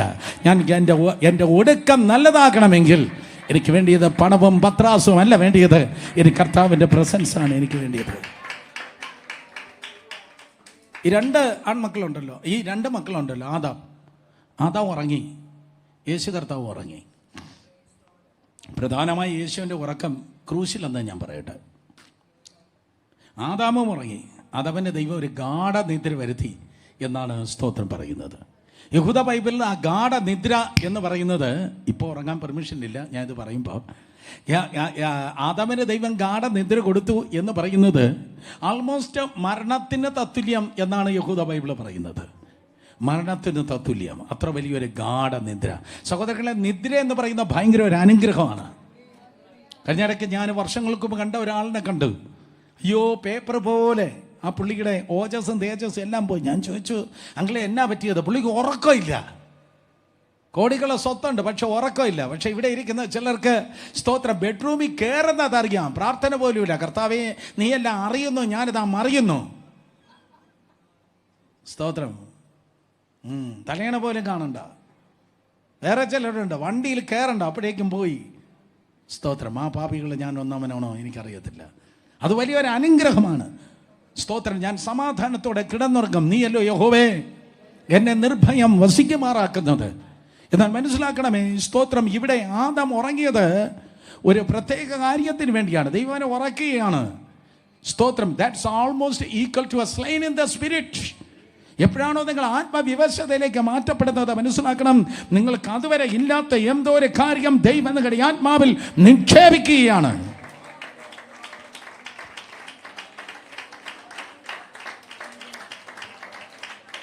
അതുകൊണ്ട് എല്ലാവരും വീണു, ഞാനും വീണു, ചുമ്മാതെ അങ്ങ് വീണു കൊടുത്തു. നോ, അതല്ല. പരിശുദ്ധാത്മാവിന്റെ ജെന്യുവനായിട്ടുള്ള സ്പർശനത്തിൽ നിങ്ങൾ സ്പർശിക്കപ്പെട്ടു നിലത്ത് വീഴുകയാണെങ്കിൽ നിങ്ങൾ നേരത്തെ ജീവിച്ചതുപോലെ നിങ്ങൾക്കൊരിക്കലും ജീവിപ്പാൻ കഴിയത്തില്ല. പ്രവാചകന്മാരുടെയും ദേവദാസന്മാരുടെയും ഒക്കെ അനുഭവത്തിൽ നമുക്ക് കാണുവാൻ കഴിയും. അതിൻ്റെ തത്തുല്യമായ ഒരു ഉറക്കമായിരുന്നു ആദാമിന് ദൈവം കൊടുത്തത്. ആദാമിന് ദൈവം ഗാഢനിദ്ര കൊടുത്തു. ഉറക്കത്തിന് മുൻപ് അവൻ ഒറ്റയ്ക്കായിരുന്നു. സ്തോത്രം. ഉറക്കം എഴുന്നേറ്റ് നോക്കിയപ്പോൾ അവൻ ഒറ്റയ്ക്കല്ല. എൻ്റെ അസ്ഥിയിൽ നിന്ന് അസ്ഥിയും എൻ്റെ മാംസത്തിൽ നിന്ന് മാംസവും ആകൊണ്ട് നിനക്ക് നാരി എന്ന് പേരിടുന്നു. സ്തോത്രം. അവൻ്റെ ലോൺലിനെസ് മാറിപ്പോയി. ദൈവമായ കർത്താവ് അവനൊരു ഭാര്യയെ കൊടുത്തു. സ്തോത്രം. ഉറങ്ങി എഴുന്നേറ്റപ്പോൾ അവനൊരു ഭാര്യയെ കിട്ടി. നൂറ്റാണ്ടുകൾ കഴിഞ്ഞപ്പോൾ അതേ സെനാരിയോ തന്നെ ക്രൂസിൽ ആവർത്തിച്ചു. ആ പടയാളി കടന്നു വന്ന് സ്വന്തം തോളിൽ തലചായ്ച്ച് ഉറങ്ങിയ യേശു കർത്താവിൻ്റെ വിലാപ്പുറത്ത് കുന്തം കുത്തി തുളച്ചത് നിമിത്തം ആദ്യത്തെ സർജൻ ആദാമിൻ്റെ വാരിയല്ല്, വാരിയല്ലിൽ നിന്ന് അവൻ്റെ ഭാര്യയെ കൊടുത്തുവെങ്കിൽ ഇവിടെ ഇതാ ചങ്ക് തകർന്ന് രക്തവും വെള്ളവും പുറത്തേക്ക് ഒഴുകിയത് നിമിത്തം ക്രിസ്തു യേശുവിന് അവൻ്റെ ഭാര്യയെ, ഞാനതിന് പറയട്ടെ, അവൻ്റെ മണവാട്ടിയെ അവന് ലഭിക്കുകയുണ്ടായി. അവൻ്റെ മണവാട്ടിയെ ലഭിക്കുകയുണ്ടായി. ഹല്ലേലൂയ. നീ ജനിച്ചത് ഏതോ കൺവെൻഷൻ പ്ലാറ്റ്ഫോമിലല്ല. നീ ജനിച്ചത് ഏതോ ക്രൂസൈഡ് ഗ്രൗണ്ടിലല്ല. നീ ജനിച്ചത് രക്തത്തിലും വെള്ളത്തിലും. രക്തം എന്നത് യേശുവിൻ്റെ രക്തം, കുഞ്ഞാടിൻ്റെ രക്തം. വെള്ളം എന്ന് പറയുന്നത് ദൈവത്തിൻ്റെ വചനം. സ്തോത്രം. അതെ, വെള്ളത്തിലും ആത്മാവിലും വീണ്ടെടുപ്പ്, വീണ്ടും ജനനം നടക്കുന്നുവെന്ന് യേശു കർത്താവ് നിക്കോദീമോസിനെ പഠിപ്പിക്കുകയുണ്ടായി. സ്തോത്രം. അതെ, യേശു കർത്താവ് ക്രൂശിന്മേൽ മരിച്ചത് നിമിത്തം അവനും ദൈവകൃപയാൽ എന്തോ ലഭിച്ചു? സ്തോത്രം, മണവാട്ടിയെ ലഭിക്കുകയുണ്ടായി. രണ്ടുപേർക്കും മണവാട്ടിയുണ്ട്. ആദാമിൻ്റെ മണവാട്ടിയുടെ പേര് അല്ലെങ്കിൽ ഭാര്യയുടെ പേര് ഹവ്വ. യേശു കർത്താവിൻ്റെ മണവാട്ടിയുടെ പേര് എഫെസ്യ ലേഖനം 5-ാം അധ്യായം 26-27 വാക്യം. സ്തോത്രം, അതെ, അവൻ തൻ്റെ മണവാട്ടിയാകുന്ന സഭയെ വിശുദ്ധീകരിക്കേണ്ടത്. അവളെ വചനത്തോടുകൂടിയ ജലസ്നാനത്താൽ വെടിപ്പാക്കി വിശുദ്ധീകരിക്കേണ്ടതിനും 27-ാം വാക്യം, കറ ചുളുക്കം മുതലായതൊന്നുമില്ലാതെ സഭയെ ശുദ്ധയും നിഷ്കളങ്കമായി തനിക്ക് തന്നെ തേജസ്സോടെ മുൻനിർത്തേണ്ടതിന് തന്നെത്താൻ അവൾക്ക് വേണ്ടി ഏൽപ്പിച്ചു കൊടുത്ത. ആരാണ് ഈ അവൾ? അവൾ എന്ന് പറയുന്നത് 1-ാമത്തെ ലൈനിൽ നമ്മൾ വായിച്ചു കേട്ടു. സഭ. ശബ്ദമുയർത്തി സ്വന്തം കരം മാർവോട് ചേർത്ത് വെച്ച് പറഞ്ഞ ഞാനാണ്. അപ്പോൾ സഭ. സ്തോത്രം. അപ്പോൾ ആദാമിൻ്റെ ഒരു മണവാട്ടിയുണ്ട് അല്ലെങ്കിൽ ഭാര്യയുണ്ട്, അവളുടെ പേരാണ് ഹവ്വ. സ്തോത്രം. യേശു കർത്താവിൻ്റെ മണവാട്ടിയുണ്ട്, വധുവുണ്ട് അല്ലെങ്കിൽ ഭാര്യയുണ്ട്, അവളുടെ പേരാണ് സഭ. അപ്പോൾ ആ കുടുംബത്തെ ആദ്യമായി ദൈവമായി കർത്താവ് ആക്കി വെക്കുമ്പോൾ ആ ഭവനത്തെക്കുറിച്ച് അല്ലെങ്കിൽ ആ കുടുംബത്തെക്കുറിച്ച് ദൈവം ആഗ്രഹിച്ചത് ഇതാണ്.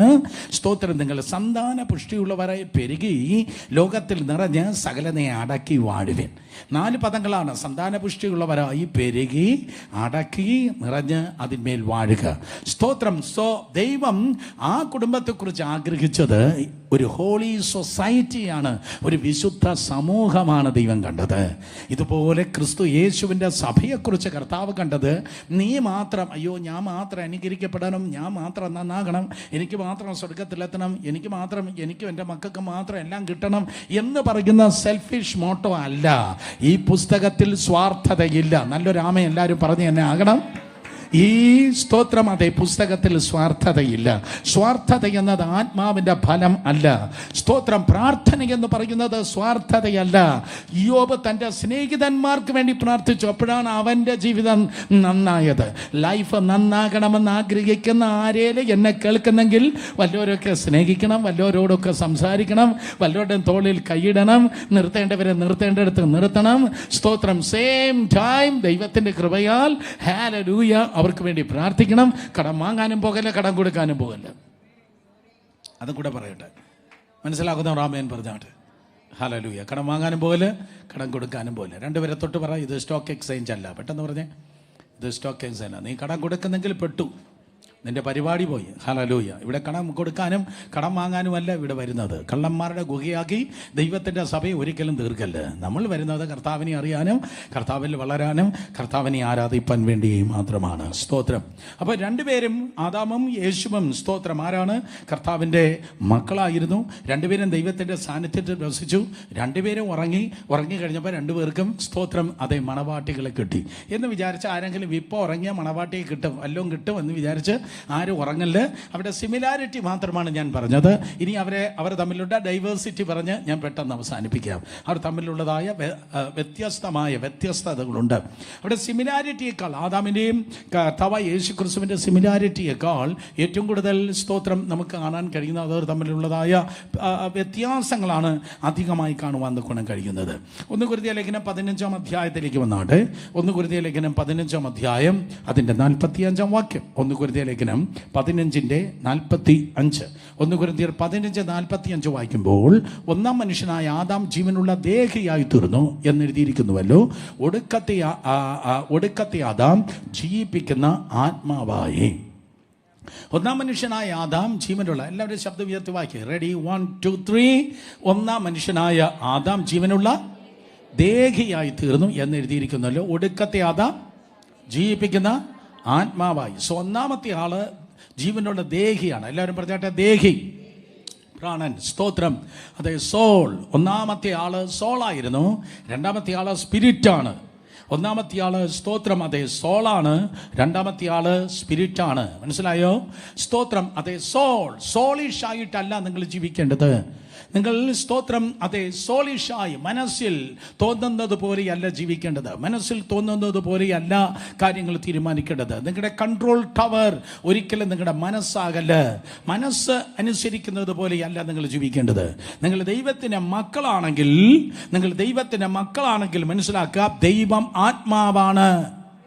ദൈവം ആത്മാവായതുകൊണ്ട് നിങ്ങളെ നിയന്ത്രിക്കുന്നത് തലയാകല്ല്, സോളാകല്ല്, പ്രാണനാകല്ല്, പകരം നിങ്ങളുടെ ആത്മാവായിരിക്കണം.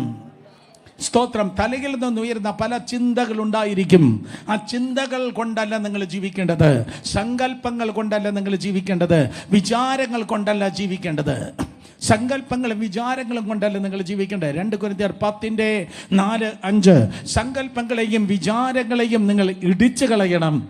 സങ്കല്പങ്ങളെ വിചാരങ്ങളെ അനുസരിച്ച് നിങ്ങൾ ജീവിക്കുന്നെങ്കിൽ നിങ്ങൾ ജീവിക്കുന്നത് ഒരു ഹാലൂസിനേഷനിലാണ്, ഒരു മാനസിക വിഭ്രാന്തിയിലാണ് നിങ്ങൾ ജീവിക്കുന്നത്. ഹലോ, ആത്മീയ ജീവിതം എന്ന് പറയുന്നത് സ്തോത്രം മാനസികമായി ജീവിക്കുന്നതല്ല, ബുദ്ധിയിൽ ജീവിക്കുന്നതല്ല, മനസ്സിൽ ജീവിക്കുന്നതല്ല, സ്പിരിച്വൽ ആത്മാവിൽ ജീവിക്കുന്നതാണ്. മനസ്സിന്റെ വിഭ്രാന്തിയല്ല ആത്മീയത എന്ന് പറയുന്നത്. ഹല്ലേലൂയ. കഴിഞ്ഞ ദിവസം സംസാരിക്കുമ്പോൾ ഒരാൾ ഇങ്ങനെയാണ് എന്നോട് പറഞ്ഞത്, അടച്ചിട്ട റൂമിൽ എനിക്ക് സ്തോത്രം അതേ ഇരിക്കുന്നത് ഭയമാണ്, ഞാൻ ഒറ്റയ്ക്ക് യാത്ര ചെയ്യാറില്ല, ഞങ്ങൾ കുടുംബമായി ആണെങ്കിൽ മാത്രമേ ഞാൻ പോകത്തുള്ളൂ, എനിക്ക് പേടിയാണ്. സ്തോത്രം. വിഭ്രാന്തി, മനസ്സിൻ്റെ വിഭ്രാന്തിയാണ്, പാവം. വേറൊരാൾ പറഞ്ഞു, ഞാൻ പ്ലെയിനിൽ കയറത്തില്ല, പ്ലെയിൻ ഇറക്കുമ്പോൾ ശ്വാസം മുട്ടിപ്പോകുമോ എന്ന് വിചാരിച്ചു. ഭർത്താവ് കുവൈറ്റിലാണ്, പുള്ളി അവിടെ ഇരുന്നോട്ടെ, 2 വർഷത്തിലൊരിക്കൽ അല്ലെങ്കിൽ വർഷത്തിലൊരിക്കൽ കാണാം. ഞാൻ അതെ മുടവുപ്പാറ ഞാൻ താമസിച്ചോളാം. പുള്ളിക്കാരി വർഷങ്ങൾ മുടവുപ്പാറയിൽ താമസിച്ചു. പിന്നെ അവസാനം പ്രാർത്ഥിച്ച് ആ ഭൂതത്തെ ഇറക്കി വിട്ട് ഇപ്പോൾ കുവൈറ്റിലല്ല, ഇപ്പോൾ കാനഡയിലാണ് ഇരിക്കുന്നത്. സ്തോത്രം. ഫിലോമിന ആൻറ്റിയാണ് എൻ്റെ അടുക്കലേക്ക് അവരെ പ്രാർത്ഥിപ്പിക്കാൻ വേണ്ടി കൊണ്ടുവന്നത്. മോനറിയാതിരിക്കുക ആൻറ്റിയെ. സ്തോത്രം. അതെ, ജറിക്കറിയാം ആ ആൻറ്റിയെ. സോ ബുദ്ധിയിൽ അനുസരിച്ച് ജീവിക്കുന്നവർ, നിങ്ങളുടെ ലൈഫിനെ നിയന്ത്രിക്കുന്നത് ബുദ്ധിയാണോ? തോറ്റു, നിങ്ങളുടെ ഒടുക്കം തോറ്റു. നമുക്ക് ചെയ്യേണ്ട ഒരു കാര്യമുണ്ട്. അതുകൊണ്ട് ഇവിടെ ഒരു സ്വിച്ച് ഉണ്ട്, അതിനെ ഓഫ് ചെയ്യണം. ഇവിടെ വേറൊരു സ്വിച്ച് ഉണ്ട്, അതിനെ ഓൺ ചെയ്യണം. നിങ്ങൾ ഇതനുസരിച്ച് ജീവിക്കുന്നെങ്കിൽ നിങ്ങളുടെ ലൈഫ് തോറ്റു. നിങ്ങൾ ഇതനുസരിച്ച് ജീവിക്കുന്നെങ്കിൽ നിങ്ങളുടെ ലൈഫ് ജയിച്ചു. ഇതനുസരിച്ച് ജീവിക്കുന്നെങ്കിൽ നിങ്ങളൊരു ഹെലികോപ്റ്ററാണ്, നിങ്ങൾ പറക്കുന്നത് എല്ലാവർക്കും കാണാം. ഇതനുസരിച്ച് ജീവിക്കുന്നെങ്കിൽ നിങ്ങൾ റോക്കറ്റാണ്. ഒരു കണ്ണ് കണ്ടിട്ടില്ലാത്ത, ഒരു ചെവി കേട്ടിട്ടില്ലാത്ത, ഒരു മനുഷ്യന്റെ ഹൃദയത്തിൽ തോന്നിയിട്ടില്ലാത്തതാണ് ദൈവം നിങ്ങൾക്ക് വേണ്ടി ഒരുക്കിയിരിക്കുന്നത്. ഇന്റർനാഷണൽ സ്പേസ് സെന്റർ പോകുന്നത് കണ്ടിട്ടുള്ള ഒരു കരങ്ങൾ ഉയർത്തിയാട്ടെ. ഇന്റർനാഷണൽ സ്പേസ് സെന്റർ പടത്തിൽ കണ്ടിട്ടുള്ള ഒരു കരങ്ങൾ ഉയർത്തിയാട്ടെ. പടത്തിൽ കണ്ടിട്ടുണ്ട്. പടത്തിൽ നമ്മുടെ തലയ്ക്ക് മുകളിലൂടെ പോകുന്നതെന്നാണ് പറയുന്നത്, പക്ഷെ കണ്ടിട്ടില്ല, നേരിട്ട് കണ്ടിട്ടില്ല. നിങ്ങൾ ശത്രുവിൻ്റെ മുമ്പിൽ ഒരു ഇന്റർനാഷണൽ സ്പേസ് സെന്റർ പോലെ ആയിരിക്കും. അവന് തൊടാൻ കഴിയാത്ത, അവന് കാണാൻ കഴിയാത്ത ലെവലിലാണ് സ്പിരിച്വൽ മാൻ ദൈവകൃപയാൽ ജീവിക്കുന്നത്. ആർക്കും ഒരു ദിവസം എഴുന്നേറ്റ് വന്ന് പറയാൻ പറ്റത്തില്ല, ഇന്നലെ രാത്രി ഇന്റർനാഷണൽ സ്പേസ് സെൻറ്റർ മൂക്കുത്തിമലയുടെ മുകളിലൂടെ പോയപ്പോൾ ഞാൻ കല്ലെടുത്തെറിഞ്ഞ് അതിൻ്റെ 2 മറ്റേ കാര്യാദികളെ ഞാൻ പൊട്ടിച്ചു. നോ, നീ കല്ലെറിഞ്ഞാൽ അത് കൊള്ളത്തില്ല മക്കളെ, അതിൻ്റെ ഉയരത്തിലാണ് പോകുന്നത്. എന്താ ഞാൻ പറയുന്നത്? ഒരു ദുരാത്മാവിന് തൊടാൻ കഴിയാത്ത റേഞ്ചിൽ ജീവിക്കുന്നവൻ്റെ പേരാണ് സ്പിരിച്വൽ മാൻ.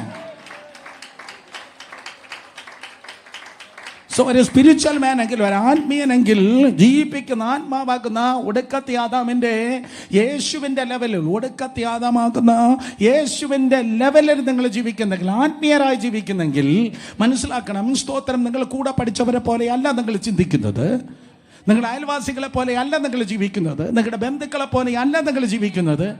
അവർ കാണുന്നത് പോലെയല്ല കാര്യങ്ങൾ നിങ്ങൾ കാണുന്നത്. ഹലോ, അവർ കാണുന്നത് പോലെയല്ല നിങ്ങൾ കാര്യങ്ങളെ കാണുന്നത്. അവർ ചെയ്യുന്നത് പോലെ അല്ല നിങ്ങൾ കാര്യങ്ങൾ ചെയ്യുന്നത്. നിങ്ങൾ ആ റൂമിലേക്ക് കയറി ചെന്ന് 2 കൊച്ചു വർത്താനം പറയുമ്പോൾ അവർ പറയും, അയ്യോ ഇങ്ങനെ ഒരിക്കലും ഞാൻ ചിന്തിച്ചിട്ടില്ല. അതിൻ്റെ പേരാണ് അതെ ബുദ്ധിയുടെ ചിന്തയും ആത്മാവിൻ്റെ ചിന്തയും. ഹല്ലേലൂയ. ഒരാളുടെ ലോട്ടറി ടിക്കറ്റ് കിട്ടിയ 50 ലക്ഷമാണോ 5 കോടിയാണോ എനിക്കറിയത്തില്ല, പക്ഷേ 6 മാസം കഴിഞ്ഞപ്പോഴേക്കും മുഴുവൻ പോയി. കുരങ്ങൻ്റെ കയ്യിൽ പൂമാല കിട്ടിയതുപോലെ പോയി. സോളിഷ് മാൻ. എത്രയോ അവസരങ്ങൾ പലർക്ക് ദൈവം കൊടുത്തിട്ടുണ്ട്. എത്രയോ സ്തോത്രം വാതിലുകളെ ദൈവം തുറന്നിട്ടു.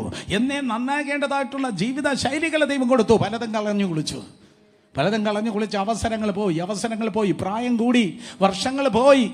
സ്തോത്രം. കൂടെ പഠിച്ചവരൊക്കെ എന്തിയേ?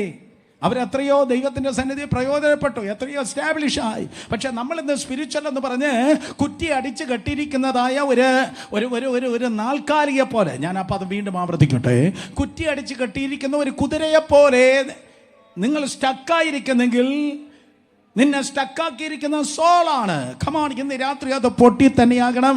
സ്പിരിച്വലി നിങ്ങൾ സ്വതന്ത്രമാകണം. മനസ്സിലാകുന്നു? അടുത്ത സെന്റൻസ് വളരെ ഇമ്പോർട്ടൻ്റ് ആണ്. ഏറ്റവും വലിയ ദൂരം എന്ന് പറയുന്നത് 2 രാജ്യങ്ങൾ തമ്മിലുള്ള ദൂരമല്ല. രണ്ട് സംസ്ഥാനങ്ങൾ തമ്മിലുള്ള ദൂരമല്ല. സ്തോത്രം. രണ്ട് സ്ഥലങ്ങൾ തമ്മിലുള്ള ദൂരമല്ല. രണ്ട് കോണ്ടിനെന്റ്, രണ്ട് ഭൂഖണ്ഡങ്ങൾ തമ്മിലുള്ള ദൂരമല്ല. ഏറ്റവും വലിയ അകലം എന്ന് പറയുന്നത് അതേണ്ട ഈ സോളും ഈ സ്പിരിറ്റും തമ്മിലുള്ള അകലമാണ്. ഈ തലയും ഈ ആത്മാവും, ഈ പ്രാണനും ഈ ആത്മാവും.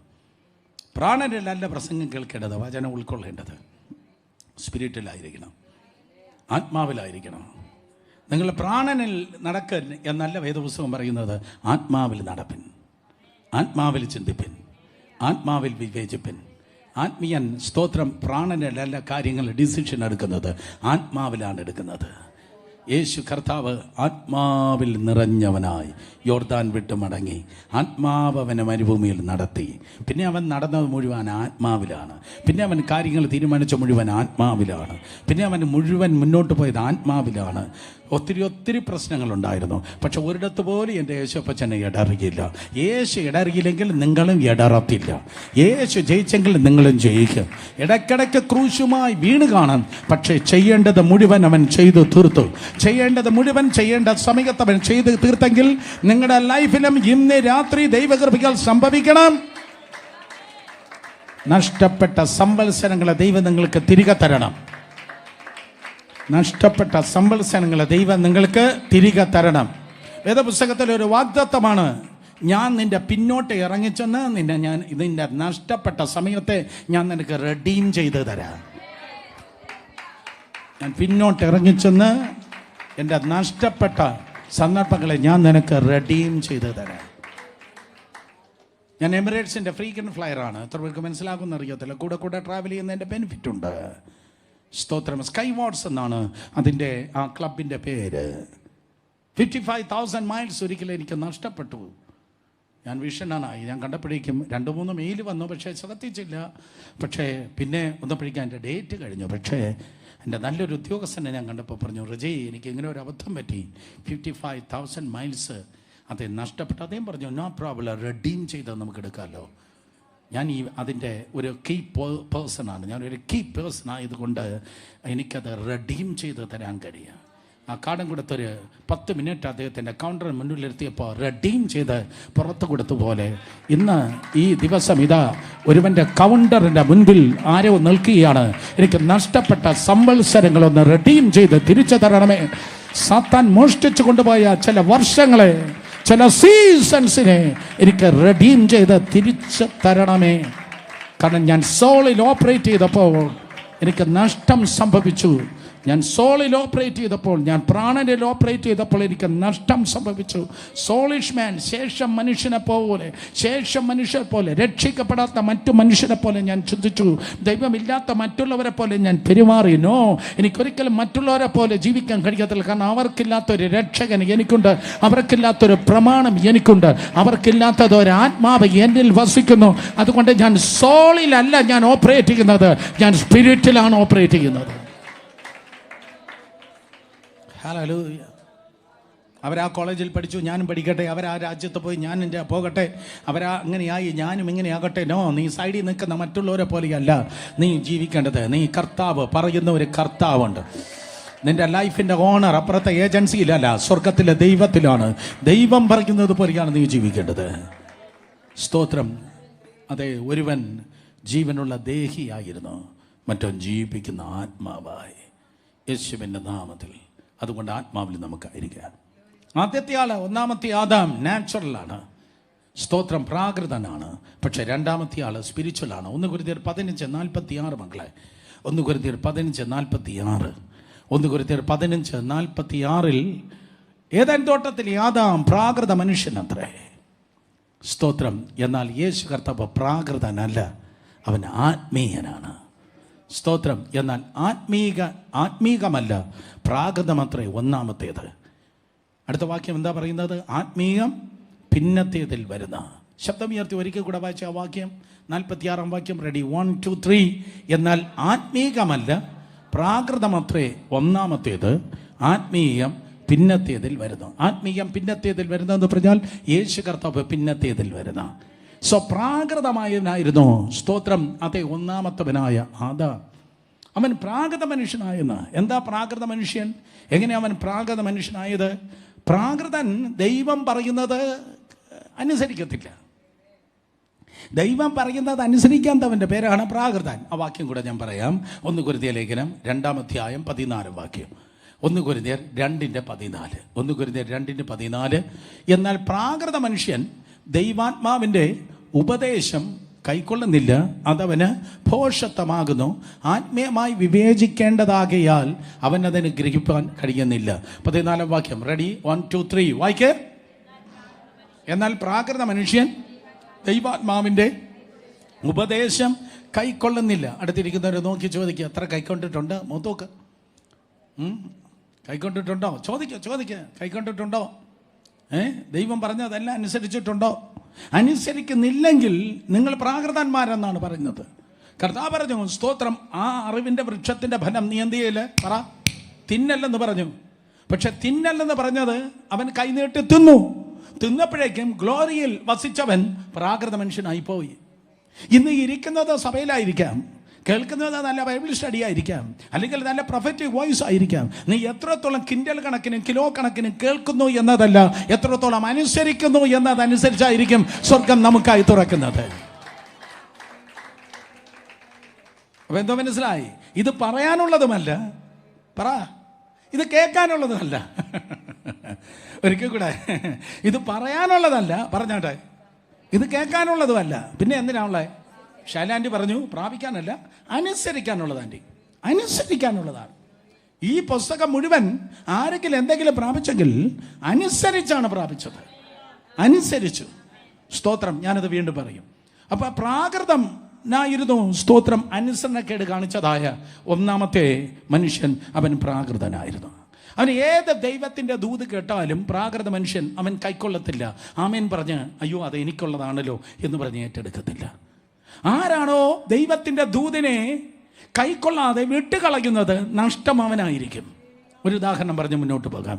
2 രാജാക്കന്മാരുടെ പുസ്തകം 2-ാം അധ്യായം അതിൻ്റെ 7-ാം അധ്യായത്തിലേക്ക് നിങ്ങൾ കടന്നു വരുമ്പോൾ, ശമര്യയുടെ പതിവാദിക്കൽ നിന്നിട്ട് ക്ഷാമത്തിന്മേൽ ക്ഷാമം നിറഞ്ഞിരിക്കുന്ന ശമര്യ പട്ടണത്തെ നോക്കി എലീശ ഇങ്ങനെ ഒരു സ്തോത്രം വാക്ക് പറഞ്ഞു, നാളെ ഈ നേരത്ത് ശമര്യയുടെ ക്ഷേമമാകാൻ വേണ്ടി പോവുകയാണ്. ഞാൻ പറഞ്ഞ വാക്കല്പം വ്യത്യാസമായിരിക്കും, പക്ഷെ നിങ്ങൾക്ക് ആ സംഭവം അറിയാം. എലീശ പറഞ്ഞു, നാളെ ഈ നേരത്ത് ഈ പട്ടണത്തിൻ്റെ സ്ഥിതി മാറുവാൻ വേണ്ടി പോകുന്നു. ആരും മിണ്ടുന്നില്ലയോ? ഒരു പട്ടണത്തിൻ്റെ സ്ഥിതിയെ ദൈവം മാറ്റിയെങ്കിൽ ഒരു വ്യക്തിയുടെ സ്ഥിതിയെയും ഒരു കുടുംബത്തിൻ്റെ സ്ഥിതിയെ മാറ്റാൻ ദൈവത്തിന് കഴിയും. ഒരു പട്ടണത്തിൻ്റെ, ഒരു രാജ്യത്തിൻ്റെ സ്ഥിതിയെ 24 മണിക്കൂർ കൊണ്ട് ദൈവത്തിന് മാറ്റാൻ പറ്റുമെങ്കിൽ ഒരു വ്യക്തിയുടെ സ്ഥിതിയെ എത്രയധികം ദൈവത്തിന് മാറ്റാൻ പറ്റും. So what happen? സ്തോത്രം. അടുത്തെന്ന് വന്നതായ രാജാവിൻ്റെ അകമ്പടി നായകൻ ചോദിച്ചു, യഹോവ ആകാശത്തിൻ്റെ കിളിവാതിൽ തുറന്നാലെങ്കിലും ഇത് നടക്കുമോ? എത്ര സെൻറ്റിമീറ്റർ തുറന്നാൽ ഇത് നടക്കും? എത്ര ഡെസിമീറ്റർ തുറന്നാൽ ഇത് നടക്കും? എത്ര ഫീറ്റ് തുറന്നാൽ നടക്കും? എത്ര മീറ്റർ തുറന്നാൽ നടക്കും എന്ന് അളന്നവനുണ്ടല്ലോ, അളന്നവൻ. ദൈവം പറഞ്ഞ ദൂതിനെ അളന്നവൻ. ഓ കമാൺ.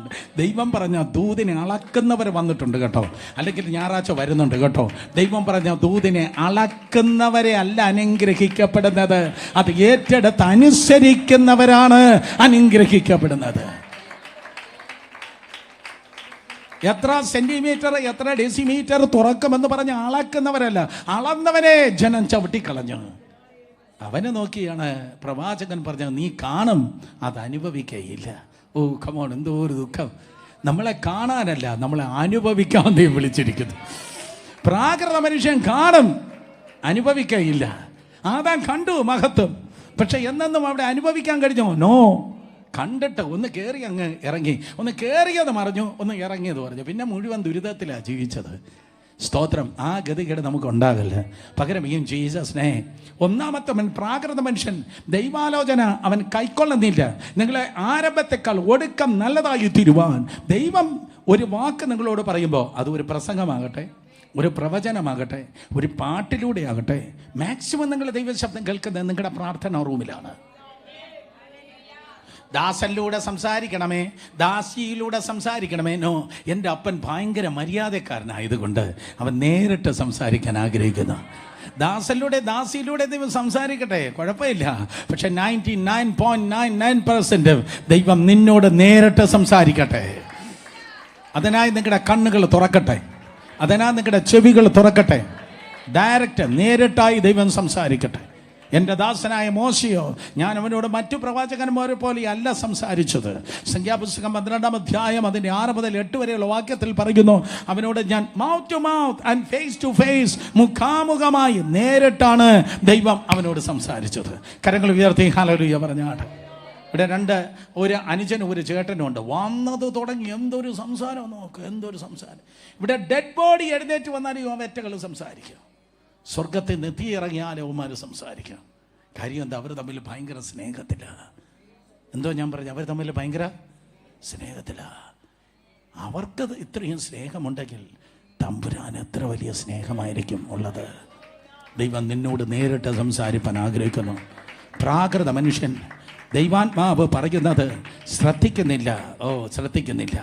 സ്തോത്രം. ഞാൻ പറയട്ടെ, നിങ്ങളുടെ കയ്യിലിരിക്കുന്ന കെട്ടുകണക്കിന്, സൂട്ട്കേസിലിരിക്കുന്ന കെട്ടുകണക്കിന് നോട്ട് കെട്ട് കളയുന്നതിനേക്കാൾ വലിയ അബദ്ധമാണ് ദൈവം പറയുന്നതായ വാക്കുകളെ നിങ്ങൾ ശ്രദ്ധിക്കാതെ പോകുന്നത്. ദൈവം പറയുന്ന വാക്കുകളെ നിങ്ങൾ ശ്രദ്ധിക്കാതിരിക്കുന്നത് വലിയ ബുദ്ധിമോശമാണ്, വലിയ നഷ്ടമാണ്. അബ്രഹാമേ ഭാര്യയുടെ മേൽ കൈവയ്ക്കല്ല്. അബ്രഹാം അത് ശ്രദ്ധിക്കാതിരുന്നെങ്കിൽ, അബ്രഹാം അത് തിരിച്ചറിയാതിരുന്നെങ്കിൽ, അബ്രഹാം അത് ശ്രദ്ധിക്കാതിരുന്നെങ്കിൽ, തിരിച്ചറിയാതിരുന്നെങ്കിൽ, ചെറുക്കൻ എപ്പ ചാര കൂമ്പാരമായി എന്ന് ഓർത്താ മതി. പ്രാകൃത മനുഷ്യൻ ദൈവാത്മാവിൻ്റെ വചനം കൈക്കൊള്ളുന്നില്ല. ഇന്ന് രാത്രി ആരോ പറയട്ടെ, അടിയനോട് സംസാരിക്കണമേ, അങ്ങയുടെ ശബ്ദം എനിക്ക് ആവശ്യമാണ്, അങ്ങയുടെ GPS എനിക്ക് ആവശ്യമാണ്. ഇല്ലെങ്കിൽ ഈ ദുഷ്ട ലോകത്തിൽ ഞാൻ റൂട്ട് തെറ്റും. ഒത്തിരി ദൈവദാസന്മാരെ നിങ്ങൾ കണ്ടു കാണും, ഒത്തിരി പേരുടെ കൂടെ നടന്നു കാണും. പക്ഷേ ഓരോ സെക്കൻഡ് അത് എനിക്കും നിനക്കും ആവശ്യം ദൈവത്തിൻ്റെ ശബ്ദമാണ്. ഒടുക്കത്തിൻ്റെ ആദാമിന് തത്തുല്യമായി ജയിപ്പാൻ, ആരംഭത്തെക്കാൾ ലൈഫ് നല്ലതാകാൻ, കഴിഞ്ഞ തലമുറയേക്കാൾ ഈ തലമുറ നല്ലതാകാൻ, നിന്റെ അമ്മയ്ക്ക് പറ്റിയത് അപ്പന് പറ്റിയത് നിനക്ക് പറ്റാതെ, ജീവിതത്തിൻ്റെ താഴ്വരകൾ കിടന്ന് പിടയാതെ, ജീവിതത്തിൻ്റെ മേടുകൾ ഉയർന്നു നിൽക്കുവാൻ നിനക്ക് ആവശ്യം ദൈവത്തിൻ്റെ ശബ്ദം തന്നെയാണ്. ഹല്ലേലൂയ. വീണ്ടും സ്തോത്രം. അതെ, ഒന്നാം ആദവും ഒടുക്കത്തെ ആദവും. 1 കൊരിന്ത്യർ 15:47. 1 കൊരിന്ത്യർ 15:47. 1 കൊരിന്ത്യർ 15:47 പറയുന്നു, ഒന്നാം മനുഷ്യൻ ഭൂമിയിൽ നിന്ന് മണ്ണ് കൊണ്ടുള്ളവൻ, രണ്ടാം മനുഷ്യൻ സ്വർഗത്തിൽ നിന്നുള്ളവൻ. Earthly and heavenly. ഒന്നാം മനുഷ്യൻ അവൻ സ്തോത്രം ഭൂമിയിൽ നിന്ന് മണ്ണ് കൊണ്ടുള്ളവൻ, രണ്ടാം മനുഷ്യൻ സ്തോത്രം സ്വർഗത്തിൽ നിന്നുള്ളവൻ. Earthly and heavenly. ഒരു ലോങ് ലിസ്റ്റ് സ്തോത്രം വേദപുസ്തകത്തിൻ്റെ പേജസിൽ നിന്ന് പറയുവാൻ തക്കണം കഴിയും. 2 പേരെ കുറിച്ച് പറയുകയാണ്. ഒരാൾ ഭൗമികൻ, മറ്റൊരുത്തൻ സ്തോത്രം അതെ സ്വർഗീയൻ. ആത്മീയൻ അല്ലെങ്കിൽ സ്വർഗീയൻ. ഒരുവൻ ഭൗമികൻ, മറ്റൊരുവൻ ആത്മീയൻ. ദൈവത്തിൻ്റെ മക്കളെ സ്തോത്രം, നിങ്ങൾ ഒരു പന്തം വെച്ചിരിക്കുന്ന ഒരു കുടം പോലെയാണ് നിങ്ങളുടെ ലൈഫ്, അല്ലെങ്കിൽ നിങ്ങളുടെ സിസ്റ്റം. പന്തം വെച്ചിരിക്കുന്ന ഒരു കുടം. പുറമേ നോക്കുമ്പോൾ ഒരു കുടമാണ് എല്ലാവരും കാണുന്നത്. പക്ഷേ കുടമല്ല നിങ്ങൾ, യഥാർത്ഥ നിങ്ങൾ അതിനകത്ത് ജ്വലിക്കുന്ന ഒരു പന്തമുണ്ട്. റൈറ്റ്. സ്തോത്രം. ജ്വലിക്കുന്ന ഒരു പന്തമുണ്ട്. നിങ്ങളെ നയിക്കുന്നതും നടത്തുന്നതും കാര്യാദികൾ തീരുമാനിക്കുന്നതും നിങ്ങളുടെ ജീവിതത്തിൻ്റെ യഥാർത്ഥ സ്തോത്രം ചിത്രം എന്ന് പറയുന്നത് നിങ്ങളുടെ പുറമേ കാണുന്ന കുടമല്ല, അത് മണ്ണാണ്. കുടം മണ്ണാണ്. പക്ഷെ അകത്തിരിക്കുന്ന ഒരു കത്തുന്ന ആത്മാവുണ്ട്, അത് സ്വർഗീയമാണ്. സ്തോത്രം. ഹലോ. ഈസഹാക്കും ഇഷ്മായേൽ മണ്ണിനെ പ്രതിനിധീകരിക്കുമ്പോൾ ഇസഹാക്ക് സ്വർഗീയനെ പ്രതിനിധീകരിക്കുന്നു. കുറച്ചുകൂടെ വ്യക്തമായി പറഞ്ഞാൽ യേശാവ് മണ്ണിനെ നോക്കി നടന്ന വേട്ടക്കാരനായിരുന്നു. ഹലോ. യേശാവ് മണ്ണിനെ നോക്കി നടന്ന ഒരു വേട്ടക്കാരനായിരുന്നു. ഈ ഞായറാഴ്ച കേൾക്കും. പക്ഷെ യാക്കോബ് അറ്റം കാണാത്ത ഗോവേണിയുടെ അറ്റം കാണുന്നു, അറ്റം എന്തി, എൻ്റെ അറ്റം എന്തി എന്ന് പറഞ്ഞ് അവൻ ഭൂമിയിലേക്ക് നോക്കി നടന്നവനല്ല, അവൻ ഉയരങ്ങളിലേക്ക് സ്വർഗത്തെ നോക്കി നടന്നവനാണ്. ഹല്ലേലൂയ. Got it? നിങ്ങളുടെ ഒടുക്കത്തെക്കാൾ, നിങ്ങളുടെ തുടക്കങ്ങളെക്കാൾ നിങ്ങളുടെ ഒടുക്കം നല്ലതാകാൻ, നിങ്ങളുടെ കഴിഞ്ഞ വർഷങ്ങളെക്കാൾ നിങ്ങളുടെ ഭാവി നല്ലതാകാൻ നിങ്ങൾ മണ്ണിലേക്ക് കുനിഞ്ഞു നോക്കുന്നവരാകല്ലേ. മണ്ണിലേക്ക് കുനിഞ്ഞു നോക്കി നിങ്ങൾ നടക്കുന്നവരാണ് നിങ്ങളുടെ ജീവിതം തീർന്നു. കാരണം ഏശാവ് വന്നിട്ട് മണ്ണിലോടുന്ന മൃഗങ്ങളെ ചേസ് ചെയ്യുന്നവനായിരുന്നു. ഇന്ന് മണ്ണിന്റെ അനുഗ്രഹങ്ങളെ ചേസ് ചെയ്യുന്നവരുണ്ട്.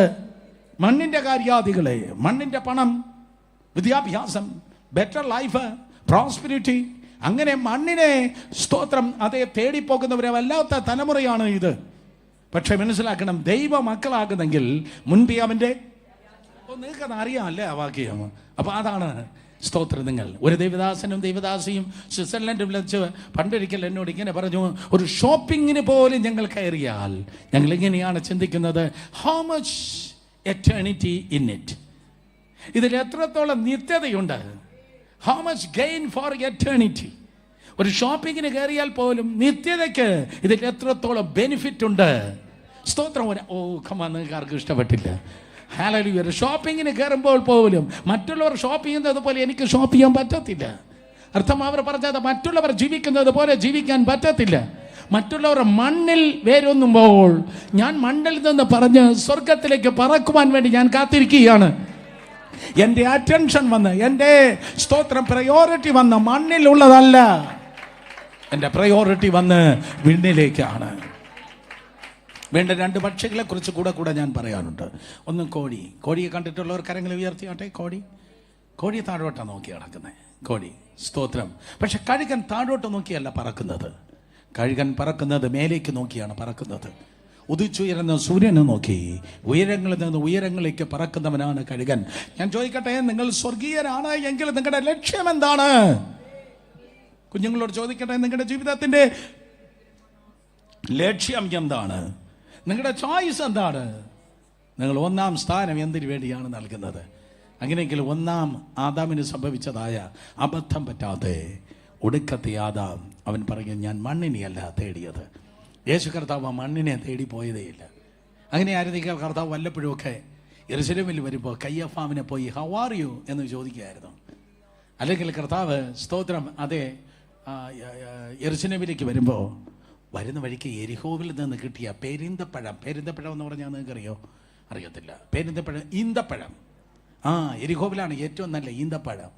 യേശു കർത്താവ് ഭൗതികനായിരുന്നെങ്കിൽ, സ്തോത്രം മണ്ണിൻ്റെ സന്താനമായിരുന്നെങ്കിൽ, അയ്യോ ഹെരോദാവിൻ്റെ അടുക്കൽ തിരുമേനിക്ക് കാഴ്ച വയ്ക്കാനായി വല്ലപ്പോഴും കുറച്ച് ഈന്തപ്പഴമൊക്കെ കൊണ്ടുവന്ന് കാഴ്ച വെച്ച്, തിരുമനസ്സിന് കാഴ്ച വെച്ച് ഒരു അഡ്ജസ്റ്റ്മെൻറ്റിൽ അവൻ പോയേനെ. എന്നാൽ യേശു കർത്താവ് ആരുടെയും കാല് പിടിക്കാൻ പോയില്ല, ആർക്കും തിരുമുൾ കാഴ്ച വയ്ക്കാൻ പോയില്ല, ആരെയും സല്യൂട്ട് ചെയ്യാൻ പോയില്ല, ആരെയും കാല് വീണ് കിടന്നില്ല. അവൻ മനുഷ്യൻ ഇഷ്ടപ്പെട്ടോ എന്ന് ചോദിച്ചില്ല. എൻ്റെ പ്രസംഗം അച്ചാച്ചനും അമ്മാമയ്ക്കും ഇഷ്ടപ്പെട്ടോ എന്ന് യേശു ചോദിച്ചില്ല. യേശു ഈ ലോകത്തിൽ ഫാൻസിനെ കൂട്ടിയില്ല. പോയി അവിടെ നമ്മൾ തെറ്റി. യേശു ഈ ലോകത്തിൽ ഫാൻസിനെ കൂട്ടിയില്ല. യേശു എപ്പോഴും ശ്രദ്ധിച്ചത് പിതാവായ ദൈവത്തിന്റെ ശബ്ദമായിരുന്നു. സ്തോത്രം. ഇന്ന് മിക്കവാറും സ്ഥലങ്ങളിൽ സഭകൾ ഓടുന്നത് പാസ്റ്ററുടെ പേഴ്സണൽ ഇമേജിലാണ് ചർച്ച പോകുന്നത്. എടോ മന്ദബുദ്ധി, നിന്റെ പേഴ്സണൽ ഇമേജിലല്ലോ സഭ പോകേണ്ടത്. കർത്താവിന്റെ മഹത്വത്തിലാണ് ദൈവസഭ ദൈവകൃപയാൽ നിൽക്കേണ്ടത്. കൈയടിക്കുന്നവർ നേരെ കൈയടിച്ചു മക്കളെ. പേഴ്സണൽ ഇമേജിലല്ല. ഒരു ബാബയുടെ സ്തോത്രം പേഴ്സണൽ ഇമേജിൽ ഓടുന്ന ചർച്ചാണെങ്കിൽ യേശുവിന്റെ സഭയല്ല, അത് സോക്കോൾഡ് ബാബാ സഭയാണ്. എന്നാൽ സ്തോത്രം ദൈവം നിങ്ങളെ ഉപയോഗിപ്പാൻ വല്ലപ്പോഴുമല്ല, ഡെയിലി ദൈവത്തിന് മുൻപിൽ പറയണം, ഞാൻ കുറയണം, അവിടെ നിന്നിൽ വളരണം. ഞാൻ കുറയണം, അവരെന്നിൽ വളരണം. സ്തോത്രം. അതുകൊണ്ട് നിങ്ങൾ ഭൗമികരായി ജീവിച്ചാൽ അവിടെ ഉയർന്നത് എർത്തിലിയായിരിക്കും. സ്തോത്രം. അത് അവസാനം തരുന്നത് നാശമാണ്. നമുക്കറിയാം, ലോകത്തിൽ സ്തോത്രം അതെ ബാബേൽ ടവർ പണിതതുപോലെ ലോകപ്രകാരം എന്തെങ്കിലുമൊക്കെ പേരിനും പ്രസിദ്ധിക്കും കാര്യങ്ങൾക്കും ഒക്കെ നമ്മൾ പണിത് വെച്ചാൽ അവസാനം ആദ്യത്തെ ആദാമിന് സംഭവിച്ചതുപോലെ ഉണ്ടാകും. പക്ഷെ അതല്ല, ആരംഭത്തെക്കാൾ നമ്മുടെ അവസാനം നല്ലതായിരിക്കണം. അടുത്ത് ഞാൻ വീണ്ടും പറയട്ടെ, 1 കൊരിന്ത്യർ 15:22 വായിക്കുമ്പോൾ അവർ തമ്മിലുള്ള വ്യത്യാസം നിങ്ങൾക്ക് വീണ്ടും കാണുവാൻ കഴിയും. 1 കൊരിന്ത്യർ 15:22. ആദമിൽ എല്ലാവരും മരിക്കുന്നത് പോലെ ക്രിസ്തുവിൽ എല്ലാവരും ജീവിപ്പിക്കപ്പെടുന്നു. ഒരിക്കൽ കൂടെ വായിച്ച് റെഡി. ആദമിൽ എല്ലാവരും മരിക്കുന്നത് പോലെ ക്രിസ്തുവിൽ എല്ലാവരും ജീവിക്കപ്പെടും. ആദമിൽ എല്ലാവരും മരിക്കുന്നത് പോലെ ക്രിസ്തുവിൽ എല്ലാവരും ജീവിപ്പിക്കപ്പെടും. സ്തോത്രം. എങ്ങനെയാണ് ഈ മരണം കടന്നു വന്നത്? ആദം മരിച്ചു, പാപമാണ്. പക്ഷെ എന്നെ ഞാൻ കുറച്ചുകൂടെ വ്യക്തമായിട്ട് ഇങ്ങനെ പറയട്ടെ, അനുസരണക്കേട് അല്ലേ? ഹലോ, അനുസരണക്കേട് ശരിയല്ലേ? അനുസരണക്കേട് ഒരു പാപമാണോ? ഓ കമാൻ, ഒരിക്കൂടെ എല്ലാവർക്കും മനസ്സിലായില്ല. ആരെങ്കിലും വന്ന് ഗ്രീക്കിലോ ഹീബ്രുവിലോ ഒന്ന് ട്രാൻസ്ലേറ്റ് ചെയ്തേ. അനുസരണക്കേട് പാപമാണോ? ആണ്, പാപമാണ്. കാരണം ഈ മക്കളെ പറഞ്ഞ് അനുസരിപ്പിക്കുന്ന അമ്മയാണ് തലകുലിക്കുന്നതെന്നാ പറഞ്ഞത്. സ്തോത്രം, പാവമാണ്. പക്ഷേ ഈ മക്കളൊന്നും മിണ്ടുന്നില്ല. മക്കൾ ഇങ്ങനെ കൊഴുക്കൊട്ട വിഴുങ്ങിയതുപോലെ ഇങ്ങനെ നോക്കിയിരിക്കുകയാണ്. പക്ഷെ ആ മക്കളെ ഓർത്താണ് ഞാൻ ചോദിച്ചത്. സ്തോത്രം, അനുസരണക്കേട് പാപമാണ്, ലംഘനം എന്നാണ് വേദപുസ്തകം പറയുന്നത്. ട്രാൻസ്ഗ്രഷൻ, ലംഘനം. സമയത്തിന് ഉറങ്ങണം, നേരത്തെ എണീക്കണം, പെട്ടെന്ന് കുളിക്കണം, പെട്ടെന്ന് ഡ്രസ് ചെയ്യണം, നന്നായിട്ട് ഭക്ഷണം കഴിക്കണം, നന്നായി ഭയങ്കരമായി പഠിക്കണം, ഒരു സെക്കൻഡ് പോലും കളയല്ല. വേദപുസ്തകം വായിച്ചോ, പ്രാർത്ഥിച്ചോ, അന്യഭാഷയിൽ പാടിയോ, അന്യഭാഷയിൽ പ്രാർത്ഥിച്ചോ, ആത്മാവിൽ ആരാധിച്ചോ. എത്ര ചോദ്യങ്ങളാണ് നമ്മൾ ഇതുപോലെ പിള്ളേരോട് ചോദിക്കുന്നത്. ഈ ചോദ്യങ്ങൾ നിങ്ങൾക്കൊന്നും അവോയ്ഡ് ചെയ്യാൻ പറ്റത്തില്ല. നേരത്തെ ഞാൻ കഴിഞ്ഞ മിനിറ്റിൽ പറഞ്ഞ ഈ ചോദ്യങ്ങൾ നിങ്ങൾക്ക് അവോയ്ഡ് ചെയ്യാൻ പറ്റത്തില്ല. ഇല്ല, അനുസരണക്കേട് കാണിക്കുമ്പോൾ അവിടെ സംഭവിക്കുന്നത് മരണമാണ്, അല്ലെങ്കിൽ അവിടെ നഷ്ടമാണ് സംഭവിക്കുന്നത്. ആദാം, സ്തോത്രം, ദൈവത്തിൻ്റെ മുൻപിൽ അനുസരണക്കേട് കാണിച്ചപ്പോൾ റോമർ 5:17 വായിക്കുമ്പോൾ ആദാമിൻ്റെ ലംഘനം നിമിത്തം അവിടെ കടന്നു വന്നത് നാശമാണ്. നോക്ക് 17, ഏകന്റെ ലംഘനത്താൽ മരണം ആ ഏകൻ നിമിത്തം വാണു എങ്കിൽ കൃപയുടെയും നീതിദാനത്തിൻ്റെയും സമൃദ്ധി ലഭിക്കുന്നവൻ യേശു ക്രിസ്തു എന്ന ഏക നിമിത്തം അധികമായി ജീവനിൽ വാഴും. അവിടെയും പറയുന്നത് ഏകന്റെ ലംഘനത്താൽ എന്തു വന്നു? സ്തോത്രം, മരണം വന്നു. അപ്പൊ എവിടെയാണോ അനുസരണക്കേട് കാണിക്കുന്നത്, അനുസരണക്കേട് കാണിക്കുമ്പോൾ അവിടെ നാശമാണ്, മരണമാണ്, അവിടെ സ്തോത്രം നഷ്ടമാണ് സംഭവിക്കുന്നത്. ഒരാളുടെ എനിക്ക് ഓർമ്മ വരുന്നേ, വർഷങ്ങൾക്ക് മുമ്പ് അവരാരും വിശ്വാസികളല്ല, ഈ പറയുന്ന ആളെ വിശ്വാസിയല്ല, മാതാപിതാക്കളെ വിശ്വാസികളല്ല. പക്ഷേ നല്ല ഗ്ലാമറസ് ആയിട്ടുള്ള ഒരു ഡിഗ്രി ആ പുള്ളിക്ക് വേണമായിരുന്നു. അതുകൊണ്ട് എന്ത് ചെയ്തു? ഭക്ഷണം കഴിച്ചില്ല, 3 നേരം ഭക്ഷണം കഴിച്ചില്ല. അവർക്ക് കൂടെ പഠിച്ച ആരൊക്കെയോ ആ ഡിഗ്രിക്ക് പോയത് കൊണ്ട് ശരാശരിയായ കുടുംബത്തെ കൊണ്ട് പറഞ്ഞു, എനിക്കും അവിടെ പോകണം, എനിക്കും ആ ഡിഗ്രി വേണം, എനിക്കും ആ ഡിഗ്രി പഠിക്കണം. എല്ലാവരും അവരൊക്കെ പഠിക്കുന്നു. ബ്രില്യൻ്റ് കുട്ടിയാണ്, വഴക്കുണ്ടാക്കുന്നത്, പഠിക്കാൻ കഴിയാത്ത കുട്ടിയല്ല. തലയിൽ മാത്രമല്ല തലമുതൽ താഴോട്ടൊക്കെ തലച്ചോറുള്ള ഒരാളാണ് ഈ വഴക്കുണ്ടാക്കിയത്. എനിക്കത് പഠിക്കണം. ഓ, ഞാൻ പറഞ്ഞ മനസ്സിലായില്ല. നമുക്കൊക്കെ തലയിൽ മാത്രമല്ലേ തലച്ചോറുള്ളൂ, പക്ഷേ ചിലതിന് പാദം വരെയും തലച്ചോറുള്ള ചിലതൊക്കെ ഉണ്ട്. സോ അതുപോലെയുള്ള ഒരാളാണ് പറഞ്ഞത്, എനിക്ക് ആ നല്ല ഡിഗ്രി എനിക്ക് വേണം, എനിക്കത്. ഇന്നത് കുറച്ച് കോമണാണ്, പക്ഷെ അന്നങ്ങനെയല്ല, അന്നത് അൺകോമണാണ്. എനിക്ക് ആ ഡിഗ്രി വേണം. മാതാപിതാക്കളെ ഹൃദയം ഉടഞ്ഞു, അപ്പൻ്റെ ഹൃദയം ഉടഞ്ഞു, തല്ലിപ്പഴിപ്പിച്ച് പഴമാക്കാൻ നോക്കി. താനെ പഴുത്തതാണ് ടേസ്റ്റ്. പക്ഷെ വഴക്കുണ്ടാക്കി, സത്യാഗ്രഹം ഇരുന്ന് തന്നേ തീരൂ ഇൻക്ലാബ് എന്ന് പറയുന്നത് പോലെ പാരൻസിൻ്റെ എന്ന് തല്ലിപ്പഴിപ്പിച്ച് മേടിച്ചു. വർഷങ്ങൾ കഴിഞ്ഞു. പക്ഷെ ആ ഡിഗ്രി അതുകൊണ്ട് വലിയ പ്രയോജനം ഉണ്ടായില്ല. അതുകൊണ്ട് ലംഘനത്തിൽ എന്തെങ്കിലും നേടാമെന്ന് ആരും വിചാരിക്കില്ല. താനേ പഴുത്ത് വരണം. അപ്പൻ ജീവിച്ചിരിക്കുമ്പോൾ അപ്പനോട് വന്ന് ഈ പ്രകാരം പറഞ്ഞു, അപ്പം എനിക്ക് വരേണ്ടതെന്നുള്ളതായിട്ടുള്ള വക മുഴുവനങ്ങ് പോരട്ടെ. അപ്പം മരിച്ചു കഴിഞ്ഞാൽ ഓട്ടോമാറ്റിക്കായി വരുമായിരുന്നു. പക്ഷേ ഓട്ടോമാറ്റിക്കായി വരുന്നത് അപ്പം ജീവിച്ചിരിക്കുമ്പോൾ തന്നെ ജീവനോട് അപ്പനെ കൊന്ന് മേടിക്കുന്നത് പോലെ മേടിച്ചിട്ട് പോയ ധൂർത്തപുത്രൻ്റെ കഥ നിങ്ങൾക്കറിയാം. അതവന് എന്തെങ്കിലും ഉപകാരപ്പെട്ടോ? ഒരിക്കലും ഇല്ല, ഉപകാരപ്പെട്ടില്ല. സോ ഇതുപോലെ തന്നെ എപ്പോഴാണോ ലംഘനം നടക്കുന്നത്, മാതാപിതാക്കളെ ഹൃദയത്തെ വേദനിപ്പിച്ച് മേടിക്കുന്നത്, മനസ്സിലാവുന്നത്? നിങ്ങളെല്ലാം ഇങ്ങനെ നോക്കിയിരിക്കുക, ഇവൻ എന്തോ കുഴപ്പമുള്ള. എനിക്ക് ഒരു കുഴപ്പമില്ല, ഞാൻ വളരെ പെർഫെക്റ്റ് ആയിട്ടാണ് ഇന്ന് ഇത് പ്രിപ്പയർ ചെയ്ത് വന്നേ.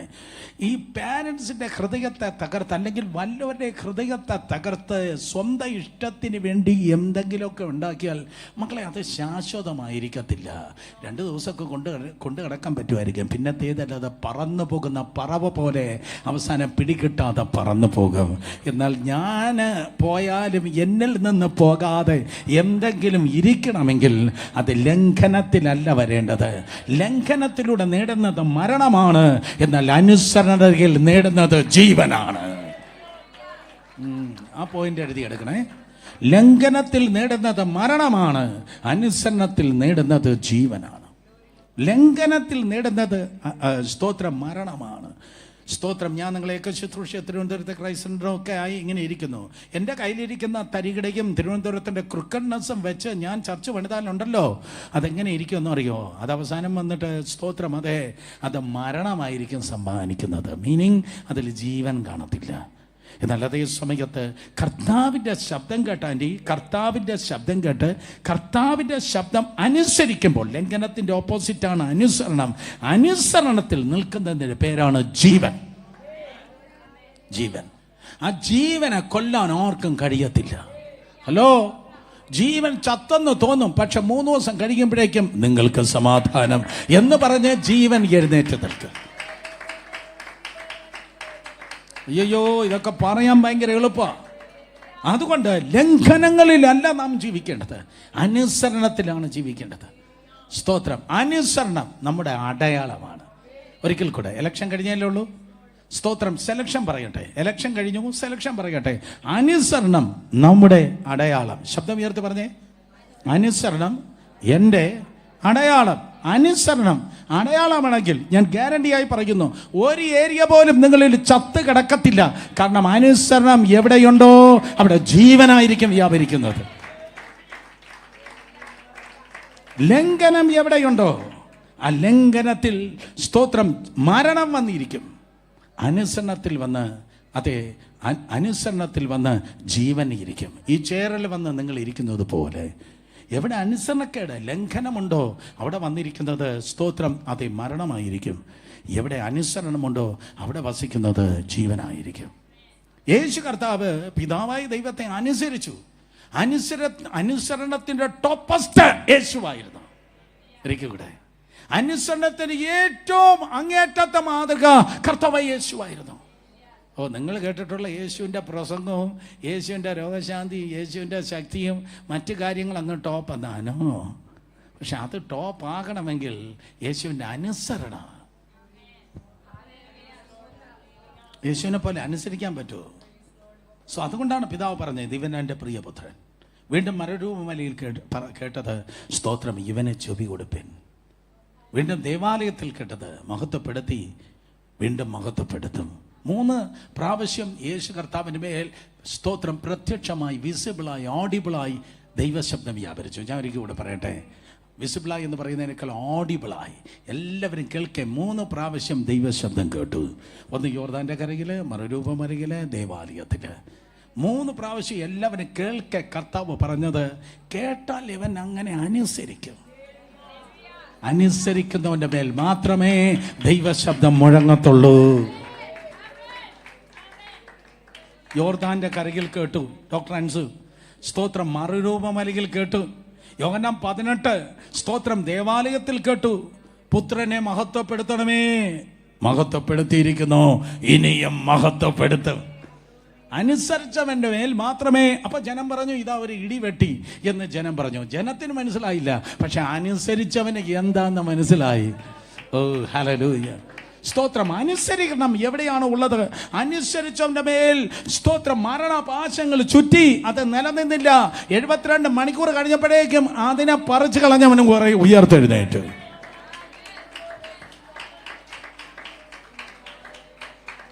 അനുസരിക്കുന്ന ദൈവമക്കൾ കേൾക്കട്ടെ, നീ തീർന്നെന്ന് എല്ലാവരും വിധി എഴുതും. പക്ഷേ പിന്നെ 3-ാം പക്കം അവർ വന്ന് നോക്കുമ്പോൾ നിന്നെ അവിടെ കാണത്തില്ല. ഓ ഞാൻ പോവാ, നിങ്ങൾക്ക് ഇഷ്ടപ്പെട്ടില്ല. നീ തീർന്നെന്ന് പലപ്പോഴും പലർക്കും തോന്നും. അല്പനാളുകൾ കഴിഞ്ഞ് വരുമ്പോൾ ആ പ്രശ്നത്തിൽ നീ കാണുകയില്ല. ആ പ്രശ്നത്തെ പരാജയപ്പെടുത്തിയിട്ട് മറ്റൊരു ലെവലിലേക്ക് നിങ്ങൾ കയറിയിരിക്കുന്നു.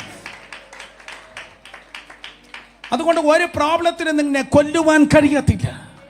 കാരണം യേശു കൊല്ലുന്ന ദൈവമല്ല.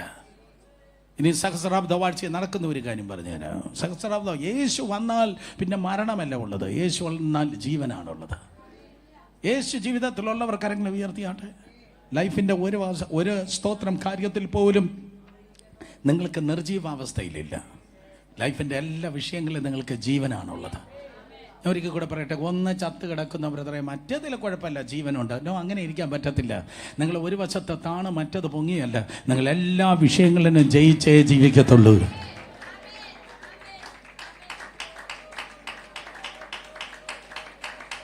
ഒരു ഉദാഹരണം പറയാം, നേരെയില്ല എങ്കിലും പെട്ടെന്ന് പറയാം. കർത്താവ് യേശു ക്രിസ്തു സഹസ്രാബ്ദവാർഷികമായി മടങ്ങി വരുമ്പോൾ ഒരു മലയുടെ മുകളിൽ നിൽക്കാം. നമുക്കറിയാം ഒലിമല രണ്ടായിട്ട് പിരിയും, നമുക്കറിയാം. അവിടേക്കും ദേവാലയത്തിൽ നിന്ന്, യെരുശലേം പട്ടണത്തിൽ നിന്ന് ഒരു നദി പൊട്ടി പുറപ്പെടും.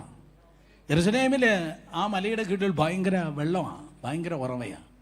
യെരുശലേമിൽ ആൾക്കാർ ആയിരക്കണക്കിന് വർഷങ്ങളായി ഇങ്ങനെ വന്ന് വസിക്കുന്നത് അവിടെ മുഴുവൻ സ്തോത്രം ജലസ്രോതസ്സുള്ളത് കൊണ്ടാണ്. വെള്ളമാണ് ആൾക്കാരെ ഇവിടെ ഒരുമിച്ച് കൂട്ടിയത്. അപ്പോൾ യേശു കർത്താവ് കടന്നു വന്ന ആ ഒലിമല രണ്ടായി വിഭാഗിക്കുമ്പോൾ എസെക്കിയേൽ 47 എസെക്കിയേൽ കാണുകയാണ്, ഇതാ ഒരു പുതിയ നദി അവിടെ നിന്ന് പുറപ്പെടുകയാണ്. യേശു വരുന്നിടത്ത് പുതിയ വാതിലുകൾ തുറക്കുമെന്ന്, പുതിയ ഉറവകൾ തുറക്കുമെന്ന്. സോ ആ പുതിയ നദി ഒഴുകി, സ്തോത്രം, അത് യഹൂദിയ മരുഭൂമി വഴി ഒഴുകി, യെരുശലേമിൽ നിന്ന് പുറപ്പെടുന്ന യഹൂദിയ മരുഭൂമി വഴി ഒഴുകി നേരെ വന്ന് പതിക്കുന്നത് ചാവുകടല്ല. ചാവുകടലിലാണെങ്കിൽ ഇന്ന് ചെറിയൊരു പരാൽ മത്സ്യം പോലും കിടക്കത്തില്ല. പക്ഷേ ഈ നല്ല പഥ്യമായ വെള്ളം, ഈ പഥ്യമായ വെള്ളം വന്ന് ഇതിൽ കയറുമ്പോഴേക്കും നൂറ്റാണ്ടുകളായി അടിഞ്ഞു കിടക്കുന്ന ഈ തിന്മയുണ്ടല്ലോ, ശൈലസിസ്റ്റർ മനസ്സിലായി, ഈ നൂറ്റാണ്ടുകളായി അടിഞ്ഞു കിടക്കുന്ന ഇതിനെയുണ്ടല്ലോ, ഇതിനെ മുഴുവൻ അത് വാഷ് ഔട്ട് ചെയ്തിട്ട് ചാവ് കടൽ എന്ന് പറയുന്ന ഒരു കടല് കർത്താവിൻ്റെ സഹസ്രാബ്ദ വാഴ്ചക്കാലത്ത് ലോകത്ത് കാണത്തില്ല. ഒരു ചാവ് കടൽ കാണുകയില്ല. ഇനി ചാവ് കടൽ വന്നിട്ട് വേണം യേശു കർത്താവ് വന്നിട്ട് വേണം, യേശു വന്നിട്ട് വേണം എൻ്റെ ചാവ് കടലും മാറാൻ എന്നാരെങ്കിലും ചിന്തിക്കുന്നെങ്കിൽ എൻ്റെ കുട്ടി, അന്നത്തെ യേശു പണ്ടേ നീ രക്ഷിക്കപ്പെട്ടപ്പോഴേ നിന്റെ അകത്ത് വന്നു കഴിഞ്ഞു. അന്നത്തെ യേശു, വരാൻ പോകുന്ന യേശു, ജീവന്റെ ഉറവിടമാകുന്ന യേശു, ജീവന്റെ ഉറവകളെ തരുന്ന യേശു നിന്റെ ഉള്ളിൽ വന്നു കഴിഞ്ഞു. യേശു എൻ്റെ ഉള്ളിൽ ഉണ്ടെന്ന് പറയുന്നവരെ കരങ്ങളെ ഉയർത്തി ശക്തിയോടെ ഹല്ലേലൂയ പറഞ്ഞേ. ആ യേശു നിന്റെ ഉള്ളിൽ വന്നതുകൊണ്ട് ഇനി സംഭവിക്കുന്നത്, നിന്റെ ഒരു കുളത്തിനും നിന്റെ ഒരു ആശയത്തിനും ഒരു ജലാശയത്തിനും ഒന്നിനും ചത്ത് കിടക്കാൻ പറ്റത്തില്ല. നിന്റെ ഏതൊക്കെ ഏരിയകൾ ഞാനിതാ കൊന്നിട്ടേ എന്ന് പിശാചിന് പറവൻ തക്കണം കഴിയത്തില്ല. അനുസരണം ഉണ്ടോ അവിടെ ജീവനുണ്ട്.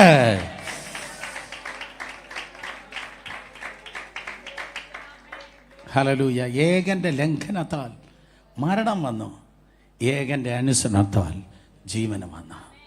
സ്തോത്രം. അതുകൊണ്ട് ജീവൻ തരുന്ന കർത്താവിനെ അനുസരിച്ച് പോകുമ്പോൾ ഹല്ലേലൂയ, അവിടെ വ്യാപരിക്കുന്നത് മരണമല്ല, അവിടെ വ്യാപരിക്കുന്നത് ജീവനാണ്.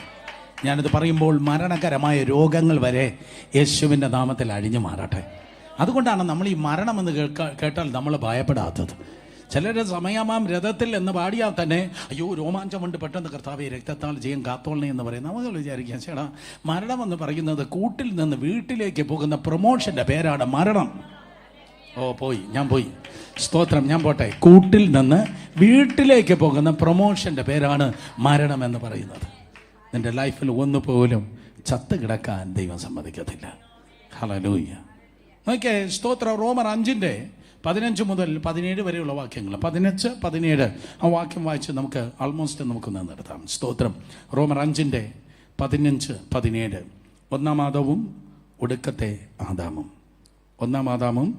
ഒടുക്കത്തെ ആദാമും. സ്തോത്രം. റോമർ 5:15. എന്നാൽ ലംഘനത്തിൻ്റെ കാര്യവും കൃപാവരത്തിൻ്റെ കാര്യവും ഒരുപോലെയല്ല. ശബ്ദവിനത്തി വായിക്കുക. ഏകന്റെ ലംഘനത്താൽ അനേകർ മരിച്ചു എങ്കിൽ ദൈവകൃപയും ഏകന്റെ യേശു ക്രിസ്തുവിൻ്റെ കൃപയാലുള്ള ദാനവും അനേകർക്ക് വേണ്ടി ഏറ്റവും അധികം കവിഞ്ഞിരിക്കുന്നു. മോനെ 17-ാം വാക്യം കൂടെ തന്നെ. 17-ാം വാക്യം.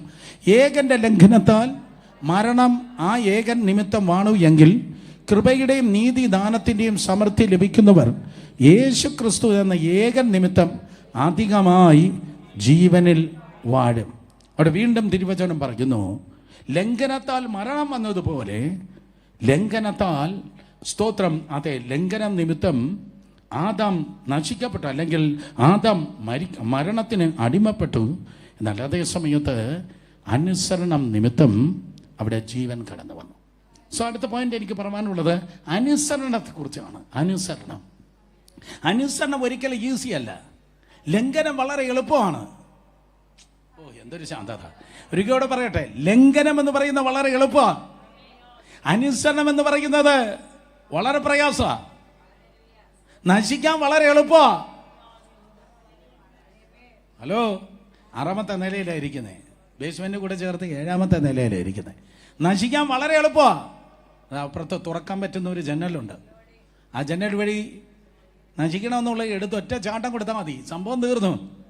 ഇല്ല, നേരെ ചൊവ്വേ ജീവിക്കണമെന്നുണ്ടെങ്കിൽ ഇവിടെ നിന്ന് പതുക്കെ താഴെ ഇറങ്ങി സൂക്ഷിച്ച് ഡ്രൈവ് ചെയ്ത് ശ്രദ്ധയോടെ ഈ മഴക്കാലത്ത് വണ്ടി ഓടിച്ച് വീട്ടിലെത്തിയാലേ പറ്റത്തുള്ളൂ. നശിക്കണം, തൊലയണമെന്നുള്ളെങ്കിൽ ഭയങ്കര എളുപ്പമാണ്. പക്ഷെ നന്നാകാൻ വളരെ പ്രയാസമാണ്. സ്തോത്രം. തത്രപ്പെട്ട് കാല് വെച്ചാൽ പിഴച്ചു പോകുമെന്ന് തിരുവചനം പറയുന്നു. അതമേത് തിന്നല്ലേ, പക്ഷേ ഒന്നാമത്തെ തിന്നു. പക്ഷെ യേശു കർത്താവ് അങ്ങനെയല്ല. അവൻ നശിക്കാൻ ആഗ്രഹിച്ചില്ല, അവൻ അനുസരിക്കാൻ തീരുമാനിച്ചു. അനുസരിച്ച് നന്നാകാൻ ആഗ്രഹിക്കുന്നവർ കരങ്ങൾ ഉയർത്തിയാട്ടെ. ഹലോ, ഒരിക്കൂടെ ആ കരങ്ങളൊന്ന് ചലിപ്പിച്ചേ. യെസ്, ആണോ? ഞാൻ പകുതിയെ കണ്ടുള്ളൂ ആ കൈ. അതാണ് ചിലരെയൊക്കെ നോക്കി ഭയങ്കര കഷ്ടപ്പെടാം മക്കളെ. അയ്യോ, ഇത് ഇറ്റ്സ് നോട്ട് ഈസി. ദൈവ കൃപയില്ലെങ്കിൽ ഭയങ്കര കഷ്ടപ്പാടാണ്. കൃപയുണ്ടെങ്കിൽ നമ്മളെയൊക്കെ ദൈവം കൃപയിൽ പൊതിഞ്ഞങ്ങ് കൊണ്ടുപോകും, നമ്മൾ പോലും അറിയത്തില്ല. അതുകൊണ്ട് ഇത്രത്തോളം എത്തിയെന്ന് ആർക്കെങ്കിലുമൊക്കെ തോന്നുന്നെങ്കിൽ ഞാൻ ഉൾപ്പെടെ ഉള്ളവർ, നമ്മുടെ കഴിവല്ല, നമ്മുടെ പെർഫോമൻസ് അല്ല, ദൈവത്തിൻ്റെ കൃപയാണ്. മനസ്സിലായോ? ഞാനിങ്ങനെ നിന്നത് കൊണ്ട് ദൈവം എന്നെ അങ്ങ് നടത്തി. നോ നോ നോ നോ, നീ നിന്നതല്ലടോ, ദൈവം നിന്നെ നിർത്തിയതാണ്. ദൈവം നിന്നെ നിർത്തിയതാണ്. കാരണം അനുസരണം എന്ന് പറയുന്നത് ആ ഭയങ്കര, സ്തോത്രം, കട്ടിയായ കാര്യമാണ്. ഒരു കാര്യം കൂടെ പറയാം. ലൂക്കോസ് 22:44. അനുസരണത്തിൻ്റെ ഒരു പീക്കാണ് എനിക്ക് പറയാനുള്ളത്. ലൂക്കോസ് 22:44. പിന്നെ അവൻ പ്രാണവേദനയിലായി അതിശ്രദ്ധയോടെ പ്രാർത്ഥിച്ചു. അവൻ്റെ വിയർപ്പ് നിലത്ത് വീഴുന്ന വലിയ ചോരത്തുള്ളി പോലെയായി. പിന്നെ അടുത്ത അവൻ പ്രാർത്ഥന കഴിഞ്ഞ് എഴുന്നേറ്റ ശിഷ്യന്മാരുടെ അടുക്കൽ ചെന്ന് വിഷാദത്തിൽ ഉറങ്ങുന്നത് കണ്ട് അവരോട്, നിങ്ങൾ ഉറങ്ങുന്നത് പരീക്ഷയിൽ അകപ്പെടാതിരിപ്പാൻ എഴുന്നേറ്റ് പ്രാർത്ഥിപ്പൻ എന്ന് പറഞ്ഞു. മോനെ, അവിടെ ഒരു വാക്യമുണ്ട്, സ്തോത്രം, അതെ, എങ്കിലും എൻ്റെ ഇഷ്ടമല്ല നിന്റെ ഇഷ്ടം എന്നിൽ പൂർണ്ണമാകട്ടെ എന്ന് കർത്താവ് ഗതശമനിയിൽ പ്രാർത്ഥിച്ചു. ആ പ്രാർത്ഥനയിൽ, സ്തോത്രം, 42-ാം വാക്യം നോക്ക്. ആ പ്രാർത്ഥനയിൽ ഫലം ഇതായിരുന്നു, അവൻ്റെ വിയർപ്പ് രക്തത്തുള്ളിയായി. ആ പ്രാർത്ഥന ഏതാണ്? പിതാവേ, നിനക്ക് മനസ്സുണ്ടെങ്കിൽ ഈ പാനപാത്രം എങ്കിൽ നിന്ന് നീക്കണമേ, എങ്കിലും എൻ്റെ ഇഷ്ടമല്ല നിന്റെ ഇഷ്ടം തന്നെ ആകട്ടെ. അതാണ് അനുസരണത്തിൻ്റെ പീക്ക്, അനുസരണത്തിൻ്റെ കൊടുമുടി, അനുസരണത്തിൻ്റെ എവറസ്റ്റാണ് ഞാൻ കാണിച്ചു തന്നത്. അനുസരണത്തിൻ്റെ എവറസ്റ്റ്. അനുസരണത്തിൻ്റെ എവറസ്റ്റിൽ ചിലപ്പോൾ നിന്റെ വിയർപ്പ് എന്തോ ആകും, നിന്റെ വിയർപ്പ് ചിലപ്പോൾ രക്തത്തുള്ളിയാകും. സ്തോത്രം. പക്ഷെ ലംഘനമാണെങ്കിൽ ഒരു പാടുമില്ല, ഒരു വിയർപ്പുമില്ല, ഒരു രക്തമില്ല. നിനക്ക് രക്തം ഉണ്ടെന്ന് പോലും ആരും അറിയത്തില്ല. നീ ഒരിക്കലും വേർക്കത്തില്ല. വേർക്കാതെ ഈസി ആയിട്ട് നിനക്ക് നശിക്കാം. ഹലോ, പോയി. വിയർക്കാതെ എളുപ്പം നശിക്കാം. പക്ഷെ അനുസരിക്കുമ്പോൾ അതൊരു അധ്വാനമാണ്. ശബ്ദം ഉയർത്തി ആ പദം പറഞ്ഞ്, അനുസരണം ഒരു അധ്വാനമാണ്. ഒരിക്കൽ കൂടെ ആ അധ്വാനത്തിൽ എന്തുകൊണ്ട്? 3 ലായനികൾ അനുസരണത്തിൽ അവിടെ യേശുവിലൂടെ ഒഴുകി. 3 ലായനികൾ. ഒന്ന് കണ്ണുനീര്, 2 വിയർപ്പ്, 3 രക്തം. ആരംഭത്തെക്കാൾ അവസാനം നല്ലതാവണം. സ്കൂൾ ക്ലാസ്സിനേക്കാൾ ഇപ്പം നല്ലതാവണം. കഴിഞ്ഞ വർഷങ്ങളെക്കാൾ ഇപ്പം നല്ലതാകണം. അനുസരണം ഈസി അല്ല, അനുസരണം കംഫർട്ട് സോൺ അല്ല. ദൈവത്തിൻ്റെ കൃപയാലുള്ള അനുസരണം, ഈ പുസ്തകത്തിലുള്ള അനുസരണത്തിലൂടെ ആരൊക്കെയാണ് ഇറങ്ങി തിരിച്ചത്? അതൊരിക്കലും ഈസിയല്ല. ഇസഹാക്കിനെ യാഗം കഴിക്കാൻ എന്ന് പറഞ്ഞപ്പോൾ, അയ്യോ എൻ്റെ കൂടെ ഇറങ്ങിയ ലോത്തിന് ഇങ്ങനെ ഒരു പെയിൻ ഉണ്ടായിരുന്നില്ലല്ലോ, വേറെ ആർക്കും ഇല്ല, നിനക്കേ ഉള്ളൂ. യേശു കർത്താവ് പറയും, സ്തോത്രം, യേശു കർത്താവിനോട് മാനുഷികമായി മാറ്റിയ എൻ്റെ സഹോദരന്മാർക്കില്ലല്ലോ, വേറെ ആർക്കും ഇല്ലല്ലോ, എനിക്കല്ലേ ഇതുള്ളൂ. അതെ, വേറെ ആർക്കും ഇല്ലാത്തതായ ചില അധ്വാനം നിനക്കുണ്ടായിരിക്കും.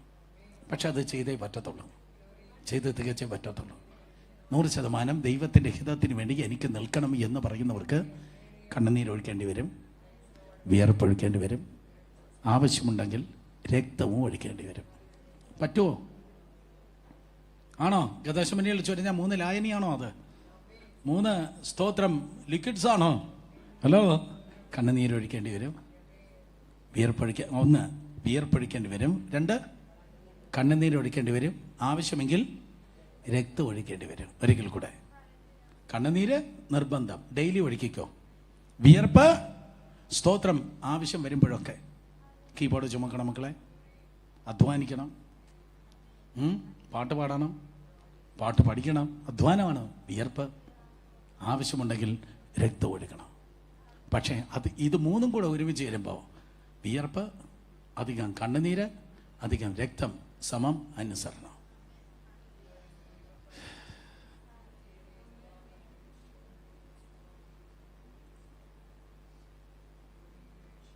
അങ്ങളെ ഇത്രയും കണ്ണുനീരും വിയർപ്പും രക്തം ഒഴുക്കുമ്പോൾ എന്താ സംഭവിക്കുന്നത്? നീ നശിക്കുന്നില്ല. നിന്റെ ആരംഭത്തെക്കാൾ നിന്റെ അവസാനം നല്ലതാകുന്നു എന്ന് വിചാരിച്ച് രാവിലെ എഴുന്നേറ്റ്, കർത്താവേ എന്നെ കരയിപ്പിക്കണേ, എനിക്ക് നല്ലൊരു പിച്ച് തന്ന് എന്നെ കരയിപ്പിക്കണേ, എന്നെ വിയർപ്പിക്കണമേ. ബാക്കിയുള്ള എല്ലാവർക്കും ഈ ടെൻഷനുള്ള ചില ആൾക്കാരുണ്ട്. അവന് ഭയങ്കര വിയർപ്പായിരിക്കും, കൈയൊക്കെ ഇങ്ങനെ എപ്പോഴും വിയർപ്പാണ്. മറ്റുള്ളവരുമായി, ഓ അവന് കിട്ടി, എനിക്ക് കിട്ടിയില്ല, അവനുണ്ട്, എനിക്കില്ല, അവനെല്ലാം നേടി, എനിക്കൊന്നും നേടിയില്ല എന്നൊക്കെ പറഞ്ഞ് ഇങ്ങനെ BP-യിൽ ജീവിക്കുന്നവൻ, ഭാര്യയെ പേടിച്ചല്ല, ബ്ലഡ് പ്രഷറിൽ ജീവിക്കുന്നവൻ, ബ്ലഡ് പ്രഷറിൽ ജീവിക്കുന്നവൻ എപ്പോഴും. സോ അതല്ല ഞാൻ പറയുന്നത്, സ്തോത്രം, അതെ, ദൈവത്തിൻ്റെ കൃപയിൽ ഭക്തിയോടെ ജീവിച്ചാൽ മതി. സ്തോത്രം, ഭക്തിയോടെ ജീവിക്കാം. മറ്റവൻ ലംഘനത്തിൽ ജീവിച്ചു, എന്നാൽ ഒടുക്കത്തെ ആദാം അനുസരണത്തിൽ ജീവിച്ചു. 1-ാം ആദാം കണ്ടംനേഷൻ കൊണ്ടുവന്നു, ശിക്ഷാവിധി കൊണ്ടുവന്നു. 2-ാം ആദാം ജസ്റ്റിഫിക്കേഷൻ കൊണ്ടുവന്നു, നീതീകരണം കൊണ്ടുവന്നു. റോമാലേഖനം 5-ാം അധ്യായം 16-18 വാക്യങ്ങൾ. റോമാലേഖനം 5-ാം അധ്യായം 16-18. ഏകൻ പാപം ചെയ്തതിൻ്റെ ഫലവും ദാനത്തിൻ്റെ കാര്യവും ഒരുപോലെയല്ല. ഏകന്റെ പാപം ശിക്ഷാവിധി കൽപ്പിപ്പാൻ ഹേതുവായി തീർന്നു. കൃപാവരമോ അനേക ലംഘനങ്ങളെ മോചിക്കുന്ന നീതീകരണ വിധിക്ക് ഹേതുവായി. സോ ഏകന്റെ പാപം ശിക്ഷാവിധി കൊണ്ടുവന്നു, ഏകന്റെ അനുസരണം നീതീകരണം കൊണ്ടുവന്നു. സോ ആദാമിൻ്റെ പിന്നാലെ പോയി പാപം ചെയ്യുമ്പോൾ ശിക്ഷാവിധി വരുന്നു. നിങ്ങൾ യേശു കർത്താവിൽ വിശ്വസിച്ച് ജീവിക്കുമ്പോൾ നിങ്ങൾക്ക് നീതീകരണം ഉണ്ടാക്കുന്നു. നീതീകരണം, എല്ലാവരും ശബ്ദം ഉയർത്തി പറഞ്ഞാട്ടെ, എന്താണ് നീതീകരണം? കരങ്ങൾ ഉയർത്തി പറഞ്ഞ എന്താണ് നീതീകരണം? സ്വർഗം നിങ്ങളെ നോക്കി, പിതാവായ ദൈവം, സ്വർഗം പോലും തൃക്കണ്ണിൽ വിശുദ്ധമല്ല എന്ന് പറഞ്ഞ കർത്താവ്, യേശു കർത്താവിൻ്റെ കൃപയിൽ വിശ്വസിച്ച് ജീവിക്കുന്ന നിങ്ങളെ നോക്കി, നിനക്ക് ആ പാപമുണ്ട്, ഈ പാപമുണ്ട്, നിനക്ക് ആ കുറ്റമുണ്ട്, ഈ കുറ്റമുണ്ട്, നിനക്ക് ആ കുറവുണ്ട്, ഈ കുറവുണ്ടെന്നല്ല പറയുന്നത്. യേശു കർത്താവിനെ പിതാവായ ദൈവം എങ്ങനെ നീതീകരിച്ചിരിക്കുന്നു, അതേപോലെ രക്തത്താൽ നിന്നെ നീതീകരിച്ചിരിക്കുന്നു. ആ നീതീകരണത്തിൻ്റെ വേറൊരു പദമാണ് റൈറ്റ്. സ്തോത്രം. ഏത് കൃപാവരവും പ്രാപിപ്പാൻ നിങ്ങൾക്ക് റൈറ്റ്സ് ഉണ്ട്, ഏത് ശുശ്രൂഷയും പ്രാപിപ്പാൻ നിങ്ങൾക്ക് റൈറ്റ്സ് ഉണ്ട്. ഒരിക്കൽ കൂടെ, ഏത് അനുഗ്രഹവും പ്രാപിക്കാൻ നിങ്ങൾക്ക് റൈറ്റ്സ് ഉണ്ട്. ഒരിക്കലും പറയല്ല, അയ്യോ എനിക്ക് ചെറിയ അനുഗ്രഹം എടുക്കാനേ എനിക്ക് റൈറ്റ് ഉള്ളൂ. റൈറ്റ് എന്തോ മക്കളെ? മലയാളം റൈറ്റ്, അവകാശം. എനിക്ക് പറ്റത്തുള്ളൂ, അതേ പറ്റത്തുള്ളൂ. എനിക്ക് അതിനുള്ള ആത്മീയ ആരോഗ്യമുള്ളൂ. എനിക്ക് വലുതെടുക്കേണ്ടതായിട്ടുള്ള അവകാശം എനിക്കില്ല. എടോ, നിനക്ക് നിന്റെ പെർഫോമൻസ് കൊണ്ടല്ല ദൈവം നിന്നെ സ്തോത്രം നീതിമാനാക്കിയത്. യേശുവിൻ്റെ രക്തം നിമിത്തമാണ് നിന്നെ നീതിമാനാക്കി തീർത്തത്. നീതീകരണം എന്ന വിഷയം ഞാൻ തൊടുമ്പോൾ സ്ഥിരം ഞാൻ ഓർക്കുന്ന ഒരു കാര്യമാണ്, അല്ലെങ്കിൽ പറയുന്ന ഒരു കാര്യമുണ്ട്.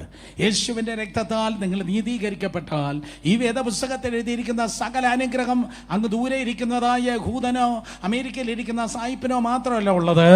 യേശുവിൻ്റെ രക്തത്താൽ നീതീകരിക്കപ്പെട്ടാൽ ഈ വേദപുസ്തകത്തിൽ എഴുതിയിരിക്കുന്ന സകല അനുഗ്രഹം നിനക്കുള്ളതാണ്. നിന്റെ ബർത്ത് റൈറ്റാണ്. ഹനോക്കിൻ്റെ നടപ്പ് നിനക്കുള്ളതാ. നോഹയുടെ മഴവില്ല് നിനക്കുള്ളതാ. അബ്രഹാമിൻ്റെ വിശ്വാസം നിനക്കുള്ളതാ. ഇസഹാക്കിൻ്റെ കൊയ്ത്ത് നിനക്കുള്ളതാ. ആർക്കും വേണ്ടേ? യാക്കോബിൻ്റെ ഗോവേണി നിങ്ങൾക്കുള്ളതാ. യോസഫിൻ്റെ സ്വപ്നം നിങ്ങൾക്കുള്ളതാ. യോശുവയുടെ ധൈര്യം നിങ്ങൾക്കുള്ളതാ. മോശയുടെ പ്രവചനം നിങ്ങൾക്കുള്ളതാ. ഏലിയാവിൻ്റെ തീ നിങ്ങൾക്കുള്ളതാ. ആർക്കും വേണ്ടേ? എലീശായുടെ പുതപ്പ് നിങ്ങൾക്കുള്ളതാ. ഹല്ലേലൂയ. പത്രോസിൻ്റെ പ്രസംഗം നിങ്ങൾക്കുള്ളതാ. പൗലോസിൻ്റെ മിഷണറി മിനിസ്ട്രി നിങ്ങൾക്കുള്ളതാ. യോഹന്നാൻ്റെ വെളിപ്പാട് നിങ്ങൾക്കുള്ളതാ. എല്ലാം കൂടെ ചേർത്ത് വെച്ച് ഞാൻ പറയട്ടെ, സ്തോത്രം, യേശു നിങ്ങൾക്കുള്ളവനാ. യേശു നിങ്ങൾക്കുള്ളവനായതുകൊണ്ട്, യേശു നിങ്ങൾക്കുള്ളതായതുകൊണ്ട് നിങ്ങൾ ചോദിക്കുന്നതും ചിന്തിക്കുന്നതും മാത്രമല്ല, അതിലുപരിയായി നടത്തുന്നവനാണ് യേശു. അതുകൊണ്ട് നിങ്ങൾ നീതിമാനാണ്. ഹല്ലേലൂയ. കുറ്റബോധത്തിനും പാപബോധത്തിനും അല്ല ജീവിക്കേണ്ടത്, പകരം നിങ്ങൾ ജീവിക്കേണ്ടത് നീതിബോധത്തിലാണ് ജീവിക്കേണ്ടത്. കാരണം നിങ്ങൾ നിൽക്കുന്നത് ഒന്നാം ആദാമിൻ്റെ ക്ലബിലല്ല, നിങ്ങൾ നിൽക്കുന്നത് ഒടുക്കത്തെ ആദാമിൻ്റെ ക്ലബിലാണ്. ഒടുക്കത്തെ ആദാം കർത്താവിൻ്റെ സന്നിധിയിൽ നീതീകരിക്കപ്പെട്ടെങ്കിൽ നിങ്ങൾ ദൈവത്തിൻ്റെ കൃപയാൽ നീതീകരിക്കപ്പെട്ടു. ഞാൻ നിർത്തി. ഒന്നാമത്തെ ആദാം നിമിത്തം, സ്തോത്രം, പാപം കടന്നു വന്നു. റോമർ 5:12 ഒന്നാം ആദാം നിമിത്തം മരണം കടന്നു വന്നു. അതുകൊണ്ട് ഏക മനുഷ്യനാൽ പാപവും പാപത്താൽ മരണവും ലോകത്തിൽ കടന്നു. ഇങ്ങനെ എല്ലാവരും പാപം ചെയ്യാൽ മരണം സകല മനുഷ്യനും പരന്നിരിക്കുന്നു. ദൂത് ഒന്നാം ആദം നിമിത്തം മരണം കടന്നു വന്നു. രണ്ടാം ആദം നിമിത്തം എന്ത് വന്നു? ജീവനും സമൃദ്ധിയായ ജീവനും വന്നു. ഞാൻ നിർത്തി. യോഹന്നാൻ 10:10 ജീവനും സമൃദ്ധിയായ ജീവനും വന്നു. ഒന്നാം ആദാം നിമിത്തം, സ്തോത്രം, മരണം അതെ സകല മനുഷ്യരും പരന്നിരിക്കുന്നു. ഞാൻ പറയും, കടൽ വെള്ളത്തിൽ ഉപ്പ് പരന്നിരിക്കുന്നത് പോലെ സകല മനുഷ്യരിലും അതേ മരണം പരന്നിരിക്കുന്നു. പക്ഷേ യേശു കർത്താവ് നിമിത്തം, സ്തോത്രം, അതേ ജീവനും സമൃദ്ധിയായ ജീവനും പകർന്നിരിക്കുന്നു. ജീവൻ എന്ന് പറയുന്ന ആദ്യം എഴുതിയിരിക്കുന്നത് ആദ്യത്തെ ജീവൻ. 2 ജീവനെ കുറിച്ച് യേശു പറഞ്ഞല്ലോ, ജീവനും സമൃദ്ധിയായ ജീവനും. ആദ്യത്തെ ജീവൻ സ്വയജീവൻ, ദൈവിക ജീവൻ. അതിനർത്ഥം ആത്മീയ ജീവൻ. ആത്മീയ ജീവൻ ഉണ്ടായിക്കഴിഞ്ഞാൽ നിങ്ങളുടെ മനസ്സിനും ജീവനാണ്, നിങ്ങളുടെ ശരീരത്തിനും ജീവനാണ്. ആർക്കും വേണ്ടേ? സ്തോത്രം. നിങ്ങളുടെ മനസ്സിനും ജീവനാണ്, ശരീരത്തിനും ജീവനാണ്. വാ തുറന്ന് പറ, മനസ്സിനും ജീവൻ, ശരീരത്തിനും ജീവൻ. എന്തുകൊണ്ട്? കാരണം നിങ്ങളുടെ ആത്മാവിൽ ജീവൻ ഉള്ളത് കൊണ്ട്. സ്തോത്രം. അതിപരിശുദ്ധ സ്ഥലത്ത് മഹത്വം നിറഞ്ഞു കവിഞ്ഞു. അത് വിശുദ്ധ സ്ഥലത്തേക്ക് വ്യാപരിച്ചു. പിന്നത്തേതിൽ പ്രാകാരത്തിലേക്ക് വ്യാപരിച്ചു. വായിച്ചിട്ടുള്ളവർ കരങ്ങളൊന്ന് ചലിപ്പിച്ചാട്ടെ. വാ തുറന്ന് കമോൺ. വായിച്ചിട്ടുള്ളവർ കാര്യങ്ങളെ ചലിപ്പിച്ച് ശബ്ദമുയർത്തി ദൈവത്തെ സ്തുതിച്ചാട്ടെ. ഹല്ലേലൂയ. എഴുന്നേറ്റുന്ന ദൈവത്തെ സ്തുതിച്ചാട്ടെ. ഹല്ലേലൂയ. സ്തോത്രം. അപ്പോൾ അതിപരിശുദ്ധ സ്ഥലത്ത് ഇറങ്ങി വസിച്ചതായ ദൈവത്തിന് മഹത്വം, അത് അതിപരിശുദ്ധ സ്ഥലത്ത് ഉയർന്നതായ ദൈവമഹത്വം, അത് വിശുദ്ധ സ്ഥലത്തേക്കും അത് പ്രാകാരത്തേക്കും അത് ഓവർഫ്ലോ ചെയ്തതുപോലെ, മോശയുടെ കാലത്ത് ഓവർഫ്ലോ ചെയ്തതുപോലെ, ശലോമോന്റെ കാലത്ത് ഓവർഫ്ലോ ചെയ്തതുപോലെ നിങ്ങളുടെ ആത്മാവിൽ വെളിപ്പെടുന്നതായ ജീവൻ നിങ്ങളുടെ മനസ്സിലും വ്യാപരിക്കും, നിങ്ങളുടെ ശരീരത്തിലും വ്യാപരിക്കും. യേശുവിൻ്റെ നാമത്തിൽ. അതിൻ്റെ അർത്ഥം ഇതാണ്. നോക്ക്, ഇതാണ് ദൂത്. നിങ്ങളുടെ മനസ്സിനെ അലട്ടുന്ന കെട്ടുകൾ അഴിയട്ടെ. മാനസിക രോഗം നിങ്ങൾക്കുള്ളതല്ല. ഡിപ്രഷൻ നിങ്ങൾക്കുള്ളതല്ല. മരുന്ന് കഴിച്ചില്ലെങ്കിൽ ഉറങ്ങാൻ പറ്റത്തില്ലെന്ന് പറയുന്ന പരിപാടി നിങ്ങൾക്കുള്ളതല്ല. കാരണം ജീവനും സമൃദ്ധിയായ ജീവന്, ആത്മീയ ജീവൻ ഉള്ളിടത്ത് മനസ്സ് നോർമലാണ്, ശരീരവും നോർമലാണ്. സ്തോത്രം. ആത്മീയ ജീവൻ ഉള്ളിടത്ത്, സ്തോത്രം, അതെ, മനസ്സ്, ശരീരം, തലമുറ, കുടുംബം, സമ്പത്ത്, നിങ്ങളുമായി ബന്ധപ്പെട്ട എല്ലാ സ്ഥലങ്ങളിലും ദൈവത്തിൻ്റെ ജീവനായിരിക്കും വ്യാപരിക്കപ്പെടുന്നത്. കണ്ണുകൾ അടയ്ക്കാമോ? ശബ്ദമുയർത്തി കർത്താവ് നൽകിയ വിലയേറിയ ഭാഗ്യത്തിനായി ദൈവത്തിന് സ്തോത്രം ചെയ്യാമോ? എത്ര നല്ല കർത്താവ് ഒടുക്കത്യാതമായി ഈ ലോകത്തിൽ കടന്നു വന്ന് ജീവിപ്പിക്കുന്ന ആത്മാവായി തീർന്നു. ഹല്ലേലൂയ. അവൻ സ്വർഗീയനാണ്, അവൻ ആത്മീയനാണ്, അവൻ എന്നെന്നും ജീവിക്കുന്നവനാണ്, അവൻ അനുസരണത്തിൻ്റെ കർത്താവാണ്, അവൻ നീതീകരണം നൽകുന്നവനാണ്, അവൻ ജീവൻ പകരുന്നവനാണ്. 2 കരങ്ങൾ ഉയർത്തി എല്ലാവരും ദൈവത്തിന് സ്തോത്രം ചെയ്താട്ടെ. നന്ദിയോടെ സ്തോത്രം കർത്താവേ. Come on, worship the Lord. Hallelujah, hallelujah. സ്തോത്രം. ആദാം നിമിത്തം കടന്നു വന്ന സകല തിന്മകളും ക്രിസ്തു യേശുവിൽ പൂർണ്ണമായി കർത്താവ് പരിഹരിച്ച് നൽകുന്ന പരിഹാര മാർഗത്തിനായി സ്തോത്രം. Hallelujah, hallelujah. വിശ്വസ്ത കർത്താവേ, ഇന്ന് രാത്രിക്കായി നന്ദിയോടെ സ്തോത്രം ചെയ്യുന്നു. ഈ ദൂത് കേട്ട് കടന്നു പോകുന്ന എല്ലാ നിന്റെ മക്കൾക്കായി സ്തോത്രം. ധന്യമായി അവരെ അനുഗ്രഹിക്കും. അനുഗ്രഹ വിഷയമാക്കി അവരുടെ ജീവിതത്തെ അവിടെ നിന്ന് തീർക്കുക. അങ്ങയിൽ അധിഷ്ഠിതമായ ജീവിതം അതേ സ്തോത്രം അർപ്പിച്ച് അങ്ങയുടെ കൃപയിൽ മുന്നേറുവാൻ അവർക്ക് ഏവർക്ക് അവിടെ നിന്ന് കൃപ ചെയ്യും. കർത്താവിൻ നാമത്തിൽ ഇവരെ ഓരോരുത്തരെ അനുഗ്രഹിച്ച് അയക്കുന്നു. അനുഗ്രഹമാക്കും. കൃപയിൽ അവിടുന്ന് സഹായിക്കും.